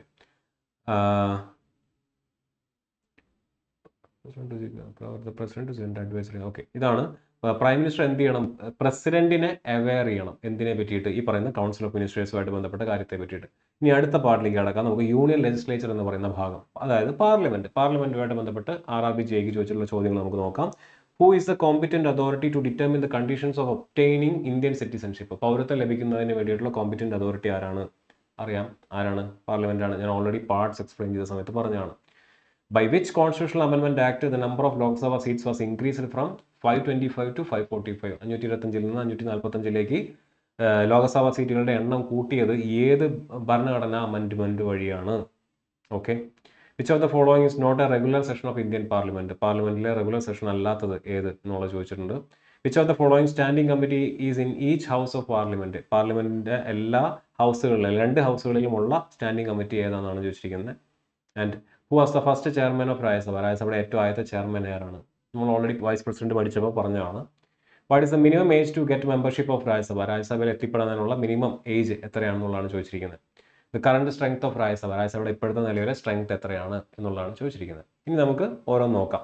Indian parliament എന്ന് പറയുന്നതിന് 3 ഘടകങ്ങളാണുള്ളത്. Indian പാർലമെന്റിലെ ഒരു അംഗമാണ് ആര്? പ്രസിഡന്റ്. രണ്ടാമത്തെ അംഗമാണ് ആര്? രാജ്യസഭ. മൂന്നാമത്തെ അംഗമാണ് ആര്? ലോക്സഭ. രാജ്യസഭയെ നമ്മൾ കൗൺസിൽ ഓഫ് സ്റ്റേറ്റ്സ് എന്ന് വിളിക്കുന്നു. ലോക്സഭയെ ഹൗസ് ഓഫ് പീപ്പിൾ എന്നും വിളിക്കുന്നു. എല്ലാവർക്കും അറിയാവുന്ന കാര്യങ്ങളാണ്, പറഞ്ഞു പോകുന്നത് മാത്രം. രാജ്യസഭയെ പറ്റി പഠിക്കാം. രാജ്യസഭ എന്ന് പറയുന്നത് അപ്പർ ഹൗസ് ആണ്. രാജ്യസഭ എന്ന് പറയുന്നതിനകത്ത് representatives of the states and union territories and persons nominated by the president. ഇത്രയും ആളുകളാണ് അതിനകത്ത് ഉണ്ടായിരിക്കുക. The vice president of India ex official chairman ആയിരിക്കും. നമ്മൾ പഠിച്ചാണ്. ആർട്ടിക്കിൾ 80 എന്താണ് പറയുന്നത്? മാക്സിമം സ്ട്രെങ്ത് ഓഫ് രാജ്യസഭ എത്രയായിട്ട് വെച്ചിരിക്കുന്നു? 250 ആക്കി വെച്ചിരിക്കുന്നു. അതിലേക്ക് 12 പേര് ആര് നോമിനേറ്റ് ചെയ്യുന്നു? പ്രസിഡന്റ് നോമിനേറ്റ് ചെയ്യുന്നു. നമ്മൾ പ്രസിഡന്റിനകത്ത് പഠിച്ചാണ് ആർട്ടിക്കിൾ 80. രാജ്യസഭയിലേക്ക് 12 പേരെ നോമിനേറ്റ് ചെയ്യാനുള്ള അധികാരം ആർക്ക് കൊടുക്കുന്നു എന്നുള്ളത്? പ്രസിഡന്റ് കൊടുക്കുന്നു എന്നുള്ളത്. രാജ്യസഭയുടെ മാക്സിമം സ്ട്രെങ്ത് എത്രയാണ്? 250 ആണ്. 12 പേര് ആരും നോമിനേറ്റ് ചെയ്യുന്നു? പ്രസിഡന്റ് നോമിനേറ്റ് ചെയ്യുന്നു. 238 പേര് ബാക്കി. അപ്പോൾ എവിടെ നിന്നായിരിക്കും വരിക? സ്റ്റേറ്റിൽ നിന്നും യൂണിയൻ ടെറിട്ടറീസിൽ നിന്നും ആയിരിക്കും വരുന്നുണ്ടായിരിക്കുക. ഇനി പ്രസിഡന്റ് സ്ട്രെങ്ത് എത്രയാണ്? Present strength of Rajya Sabha our is 245. അതിനകത്ത് 233 പേര് സംസ്ഥാനത്തിൽ നിന്നും യൂട്ടിയിൽ നിന്നും തിരഞ്ഞെടുത്ത് 12 പേരെ പ്രസിഡന്റ് നോമിനേറ്റ് ചെയ്തത്. ആർട്ടിക്കിൾ 84 എന്നതിനെ പറ്റി പറയുന്നു. Constitution lays down the qualification for the membership of the parliament. പാർലമെന്റിലെ അംഗമാവുന്നതിന് വേണ്ടിയിട്ടുള്ള ക്വാളിഫിക്കേഷനെ പറ്റി പറയുന്നതാണ് ആർട്ടിക്കിൾ 84. ആൻഡ് അവിടെ രാജ്യസഭയുടെ മിനിമം ഏജ് ആയിട്ട് പറഞ്ഞിരിക്കുന്നത് എത്രയാണ്? 30 വയസ്സാണ് എന്നുള്ള കാര്യം കൂടെ ഓർത്തിരിക്കുക. രാജ്യസഭയുടെ മിനിമം ഏജ് എന്ന് പറയുന്നത് 30 വയസ്സാണ്. ലോക്സഭയെ പറ്റി പറയുമ്പോൾ എന്താണ്? ലോക്സഭ എന്ന് പറയുന്നത് representatives of all people chosen by direct election ആണ്, യൂണിവേഴ്സൽ അഡൽട്ട് ഫ്രാഞ്ചൈസിനെ അടിസ്ഥാനപ്പെടുത്തിക്കൊണ്ട്. മാക്സിമം എത്ര മെമ്പേഴ്സ് ആണുള്ളത്? 550 മെമ്പേഴ്സ് ആണുള്ളത്. 530 പേര് സംസ്ഥാനങ്ങളിൽ നിന്നും 20 പേര് UTയിൽ നിന്നും തിരഞ്ഞെടുക്കപ്പെട്ടവരാണ്. ലോക്സഭയുടെ അവസ്ഥ എന്ന് പറഞ്ഞു കഴിഞ്ഞാൽ അതിൽ 543 സീറ്റാണ് ഇപ്പോൾ നിലവിലുള്ളത്. അവരുടെ കടക്കാനുള്ള മിനിമം പ്രായം എന്ന് പറയുന്നത് 25 വയസ്സാണ്. 5 വർഷമാണ് ലോക്സഭയുടെ കാലാവധി എന്ന് പറയുന്നത്. ഏറ്റവും ആദ്യത്തെ ലോക്സഭാ സ്പീക്കർ എന്ന് പറയുന്നത് JV മാവലങ്കാർ. ഇപ്പോഴത്തെ സ്പീക്കർ എന്ന് പറയുന്നത് ഓം ബിർളയാണ്. ഓൾറെഡി നമുക്കറിയാവുന്ന കാര്യമാണ്, പഠിച്ചു വയ്ക്കാം. ഇനി 31ാമത്തെ ഭരണഘടനാ ഭേദഗതിയിലൂടെ എന്താണ് സംഭവിച്ചത്? 1973 31st കോൺസ്റ്റിറ്റ്യൂഷണൽ അമെൻമെന്റ് ആക്ട് വന്നത്. അതിലൂടെയാണ് ലോക്സഭയുടെ സ്ട്രെങ്ത് 525 നിന്നും 545 കൂട്ടിയത്. ഇതിന്റെ പ്രധാന കാരണം എന്ന് പറയുന്നത് 1971 സെൻസസ് ആയിരുന്നു. 1971 സെൻസസ് വന്നപ്പോൾ പോപ്പുലേഷൻ കൂടുകയും അതിന്റെ ഭാഗമായിട്ട് ലോക്സഭ സീറ്റുകളുടെ എണ്ണം കൂട്ടുകയും ചെയ്തു. ഇനി the Indian parliament holds 3 regular sessions. Parliament പ്രധാനമായിട്ട് 3 സെഷൻസ് ആണ് സമ്മേളിക്കുന്നത്. അല്ലാത്ത പക്ഷം എന്തെങ്കിലും എമർജൻസി ഉണ്ടെങ്കിൽ എന്തും വെക്കും? സ്പെഷ്യൽ സെഷൻസും വെക്കും. 3 സെഷൻസ് ഏതൊക്കെയാണ്? Budget session, monsoon session, winter session. Budget session February തൊട്ട് മെയ് വരെയും, മൺസൂൺ സെഷൻ ജൂലൈ തൊട്ട് ഓഗസ്റ്റ് വരെയും, വിന്റർ സെഷൻ നവംബർ തൊട്ട് ഡിസംബർ വരെയാണ്. 3 സെഷൻസ് ആണ് പാർലമെന്റ് പ്രധാനമായിട്ടും സമ്മേളിക്കുന്നത്. അല്ലാത്ത പക്ഷം അർജന്റ് മാറ്റർ ആണെന്നുണ്ടെങ്കിൽ എന്ത് ചെയ്യും? സ്പെഷ്യൽ സെഷൻസ് ഉണ്ടായിരിക്കുന്നതായിരിക്കും. ഇത്രയും കാര്യങ്ങൾ കൃത്യമായിട്ട് പഠിച്ചു വെക്കുക. ക്വസ്റ്റ്യൻ നോക്കാം. Who is a competent authority to determine the condition of obtaining Indian citizenship? ഇത് ഞാൻ ഓൾറെഡി പാർട്ട് 3 പറഞ്ഞാണ്. പാർട്ട് 2 പറഞ്ഞാണ് ആരാണ് പാർലമെന്റ്. ഇനി ഏത് ഭരണഘടനാ ഭേദഗതിയിലൂടെയാണ് സ്ട്രെങ്ത് കൂട്ടിയത്? നമ്മളിപ്പോൾ പഠിച്ചു. ഏതാണ്? 31st കോൺസ്റ്റിറ്റ്യൂഷണൽ അമെൻമെന്റ് ആക്ട്. ഇനി which of the following is not a regular session of the Indian parliament? Summer session ഉണ്ട്, വിന്റർ സെഷൻ ഉണ്ട്, മൺസൂൺ സെഷൻ ഉണ്ട്. വിന്റർ സെഷൻ ഉണ്ട്, മൺസൂൺ സെഷൻ ഉണ്ട്, ബഡ്ജറ്റ് സെഷൻ ഉണ്ട്. സമ്മർ സെഷൻ ഉണ്ടോ? ഇല്ല. അത് എന്താണ്? റെഗുലർ സെഷൻ അല്ല. ഇനി which of the following standing committees is in each house of parliament? പാർലമെന്റിനകത്തുള്ള സ്റ്റാൻഡിംഗ് കമ്മിറ്റീസ് ഏതാണെന്ന് ചോദിക്കുന്നത്? Petition committee, privilege committee, business consultative committee. ഇതെല്ലാം 2 ഹൗസിലും ഉണ്ട് എന്നുള്ളതാണ് എൻ്റെ ആൻസർ എന്ന് പറയുന്നത്. സ്റ്റാൻഡിംഗ് കമ്മിറ്റീസ് ഒന്ന് നോക്കി വെക്കുക. ഇനി who was the first chairman of Rajya Sabha? രാജ്യസഭയുടെ ഏറ്റവും ആദ്യത്തെ ചെയർമാൻ ആരാണ്? നമ്മൾ ഓൾറെഡി പഠിച്ചു. രാജ്യസഭയുടെ ചെയർമാൻ എന്ന് പറയുന്നത്, എക്സ് ഒഫീഷ്യൽ ചെയർമാൻ എന്ന് പറയുന്നത് ഇന്ത്യയുടെ വൈസ് പ്രസിഡന്റ് ആയിരിക്കും. അപ്പോൾ ആരായിരിക്കും? എസ് രാധാകൃഷ്ണൻ അല്ലേ? മിനിമം ഏജ് ഓഫ് രാജ്യസഭ എത്രയാണ്? നമ്മളിപ്പോൾ പഠിച്ചതാണ്. എത്ര വയസ്സാണ്? 30 വയസ്സാണ്. ടോട്ടൽ സ്ട്രെങ്ത് ഓഫ് രാജ്യസഭ എത്രയാണ്? 245 ആണ്. ഇനി അടുത്ത് നമുക്ക് ജുഡീഷ്യറി ആയിട്ട് ബന്ധപ്പെട്ട ചോദ്യങ്ങളാണ് നോക്കാനുള്ളത്. RRBക്ക് ചോദിച്ചിട്ടുള്ള ജുഡീഷ്യറി ആയിട്ട് ബന്ധപ്പെട്ട കുറച്ച് ചോദ്യങ്ങൾ നോക്കാം. Which of the following high courts has the largest jurisdiction in the country? കൺട്രിയിലെ ഏറ്റവും കൂടുതൽ ലാർജസ്റ്റ് ജുറിസ്ഡിക്ഷൻ ഉള്ളത് ഏത് ഹൈക്കോടതിക്കാണെന്നാണ് ചോദിച്ചിരിക്കുന്നത്. 2. What is the retirement age of supreme കോടതി ജഡ്ജ്? സുപ്രീം കോടതി ജഡ്ജിമാരുടെ റിട്ടയർമെന്റ് ഏജ് എത്രയാണെന്നുള്ളതാണ് ചോദിച്ചിരിക്കുന്നത്. 2 ചോദ്യമാണ് പ്രധാനമായിട്ടും ചോദിച്ചിട്ടുള്ളത്. നമുക്കൊന്ന് ഓടിച്ചു നോക്കാം.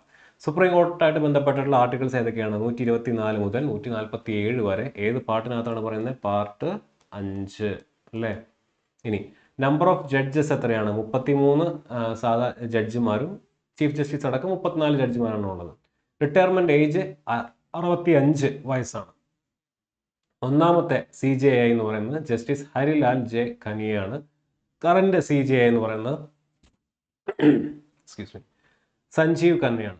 അദ്ദേഹം 51ാമത്തെ സുപ്രീം കോടതി ചീഫ് ജസ്റ്റിസ് ആണ്. ഇപ്പോൾ ഏറ്റവും ആദ്യത്തെ ചീഫ് ജസ്റ്റിസ് ആരാണ്? Harilal J Kania. Retirement age 65 വയസ്സാണ്. 34 ചീഫ് ജസ്റ്റിസും അതർ ജഡ്ജസും അടക്കം 34 പേരാണുള്ളത്. 124 മുതൽ 147 വരെയുള്ള ആർട്ടിക്കിൾസ് ആണ് സുപ്രീം കോടതിനെ പറ്റി പറയുന്നത് പാർട്ട് 5-നകത്ത്. നിലവിലെ CJI ആരാണ്? ജസ്റ്റിസ് സഞ്ജീവ് ഖന്ന. 51ാമത്തെയാണ് എന്നുള്ളത് കൂടെ ഓർത്തിരിക്കുക. ഹൈക്കോടതിനെ പറ്റി പറയുമ്പോൾ 214 മുതൽ 237 വരെ പാർട്ട് ഏതിനകത്താണ്? പാർട്ട് 6-നകത്താണ്. 25 ഹൈക്കോടതിയാണുള്ളത്. ഏറ്റവും ലാർജസ്റ്റ് ജൂറിസ്ഡിക്ഷൻ ഉള്ളത് ഗുവാഹട്ടിയിലാണ്. ഏറ്റവും കൂടുതൽ ജഡ്ജിമാരുള്ള ഹൈക്കോടതി അലഹാബാദ് ഹൈക്കോടതിയാണ്. ഏറ്റവും പഴയ ഹൈക്കോടതി എന്ന് പറയുന്നത് ബോംബെ ഹൈക്കോർട്ടാണ് എന്നുള്ള കാര്യം കൂടെ ഓർത്തിരിക്കുക. ഓക്കെ, ഈ ഫാക്റ്റുകളൊക്കെ ഒന്ന് പഠിച്ചു വെക്കുക. ചോദ്യം നോക്കുക. Which of the following high court has the largest jurisdiction in the country? Largest ഏതിനാണ്? ഗുവാഹട്ടിക്കാണ്. ബോംബെ ആണ് ഓൾഡസ്റ്റ്. അലഹാബാദിനകത്താണ് ഏറ്റവും കൂടുതൽ ആളുള്ളത്. അലഹാബാദിനകത്താണ് ഏറ്റവും കൂടുതൽ ജഡ്ജിമാരുള്ളത്. ഇനി റിട്ടയർമെന്റ് ഏജ് ഓഫ് സുപ്രീം കോടതി ജഡ്ജ് എത്രയാണ്? 65. ഓക്കെ. ഇനി അടുത്ത് അപ്പോയിൻമെന്റ്സ് എന്ന് പറയുന്ന ഒരു ഭാഗമാണ്. ഈ ഭാഗം നിങ്ങൾ ശ്രദ്ധിക്കണമെന്ന് വെച്ച് കഴിഞ്ഞാൽ നമ്മൾ ഇനി JEക്ക് ചോദിച്ചിട്ടുള്ള ചോദ്യങ്ങളൊക്കെ ഒന്ന് എടുത്ത് നോക്കുകയാണെന്നുണ്ടെങ്കിൽ പൊളിറ്റിയിൽ നിന്ന് ഡയറക്റ്റ് പറഞ്ഞ പോലെ ആർട്ടിക്കിൾസും കാര്യങ്ങളല്ല ചോദിച്ചിരിക്കുന്നത്. കുറച്ചുകൂടെ സ്റ്റാറ്റിക് ആയിട്ടുള്ള ഭാഗങ്ങൾ, അതുപോലെ തന്നെ കറണ്ട് അഫെയർ ആയിട്ടുള്ള ഭാഗങ്ങളാണ് ചോദിച്ചിട്ടുള്ളത്. നമ്മൾ ഓൾറെഡി കറണ്ട് അഫെയറിൻ്റെ കമ്പൈലേഷൻസ് പ്രൊവൈഡ് ചെയ്തിട്ടുള്ളതാണ്. അപ്പോൾ ആ ഭാഗം കൃത്യമായിട്ട് നിങ്ങൾ പഠിക്കുക. അപ്പോയിൻമെന്റ്സ് ഓരോ കോൺസ്റ്റിറ്റ്യൂഷണൽ പോസ്റ്റിലേക്കും സ്റ്റാറ്റ്യൂട്ടറി പോസ്റ്റിലേക്കുള്ള അപ്പോയിൻമെന്റ്സ് ഒക്കെ കൃത്യമായിട്ട് പഠിച്ചു പോവുക. നിങ്ങൾക്ക് റിവൈസ് ചെയ്യുന്നതിന് വേണ്ടി ഒരു ചെറിയ ടേബിൾ ഞാനിവിടെ സെറ്റ് ചെയ്തിട്ടുണ്ട്. ആ ടേബിൾ കൂടെ ഒന്ന് നോക്കുക. ഓക്കെ, ഈ ചോദ്യം നോക്കുക. The first general election of Lok Sabha നമുക്കറിയാവുന്നതാണ്. 51, 52. Who appointed the chief election commissioner of India? Chief election commissioner appoint ചെയ്യുന്ന ആരാണ്? പ്രസിഡന്റ് ആണ് അപ്പോയിന്റ് ചെയ്യുന്നത്. ഇനി ഞാൻ നേരത്തെ പറഞ്ഞ അപ്പോയിന്റ്മെന്റ്സ് ഒന്ന് നോക്കുക. ഇത് കോൺസ്റ്റിറ്റ്യൂഷണൽ ബോഡീസ് ആണ്, പ്രധാനപ്പെട്ട കോൺസ്റ്റിറ്റ്യൂഷണൽ ബോഡീസ് ആണ്. ഇലക്ഷൻ കമ്മീഷൻ ഇപ്പോഴത്തെ ചെയർ ആരാണ്? രാജീവ് കുമാർ. ഇപ്പോഴത്തെ അംഗങ്ങൾ ആരാണെന്ന് ഞാൻ എഴുതിയിട്ടുണ്ട്. ഗണേഷ് കുമാറും സുഖ്ബീർ സിംഗ് സന്ധു ആണ് ഇപ്പോഴത്തെ അംഗങ്ങൾ. മറ്റ് ഇലക്ഷൻ കമ്മീഷണേഴ്സ്. മറ്റ് ചീഫ് ഇലക്ഷൻ കമ്മീഷണറാണ് രാജീവ് കുമാർ എന്ന് പറയുന്നത്. UPSC ചെയർമാനാണ് പ്രീതി സുദാൻ. CAG ആണ് K സഞ്ജയ് മൂർത്തി. ഫിനാൻസ് കമ്മീഷൻ്റെ ആളാണ് അരവിന്ദ് പനഗരിയ. NCSC ആണ് കിഷോർ മക്വാന. NCST ആണ് അന്തർ സിംഗ് ആര്യ.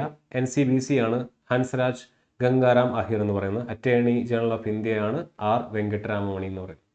ഓക്കെ, അപ്പം ഇതുപോലെ എല്ലാ പോസ്റ്റിലേക്കും സ്റ്റാറ്റ്യൂട്ടറി പോസ്റ്റ് ഉണ്ട്. സ്റ്റാറ്റ്യൂട്ടറി പോസ്റ്റ് എന്ന് പറയുമ്പോൾ അതിനകത്താണ് മനുഷ്യാവകാശ കമ്മീഷൻ, അതുപോലെ തന്നെ വനിതാ കമ്മീഷൻ, ബാലാവകാശ കമ്മീഷൻ, അങ്ങനെയുള്ള കമ്മീഷൻസ് ഒക്കെ വരുന്നത്. അവിടെ ഉള്ള അപ്പോയിൻമെന്റ്സ് കൃത്യമായിട്ട് നോക്കുക. ഇനി ഇതല്ലാതെ റെഗുലേറ്ററി ബോഡീസ് ഉണ്ട്, SEBI, RBI തുടങ്ങിയ അപ്പോയിൻമെന്റ്സ്. ഇതൊക്കെ സ്റ്റാറ്റിക് GK പോർഷനായിട്ട് വരുന്നതാണ്.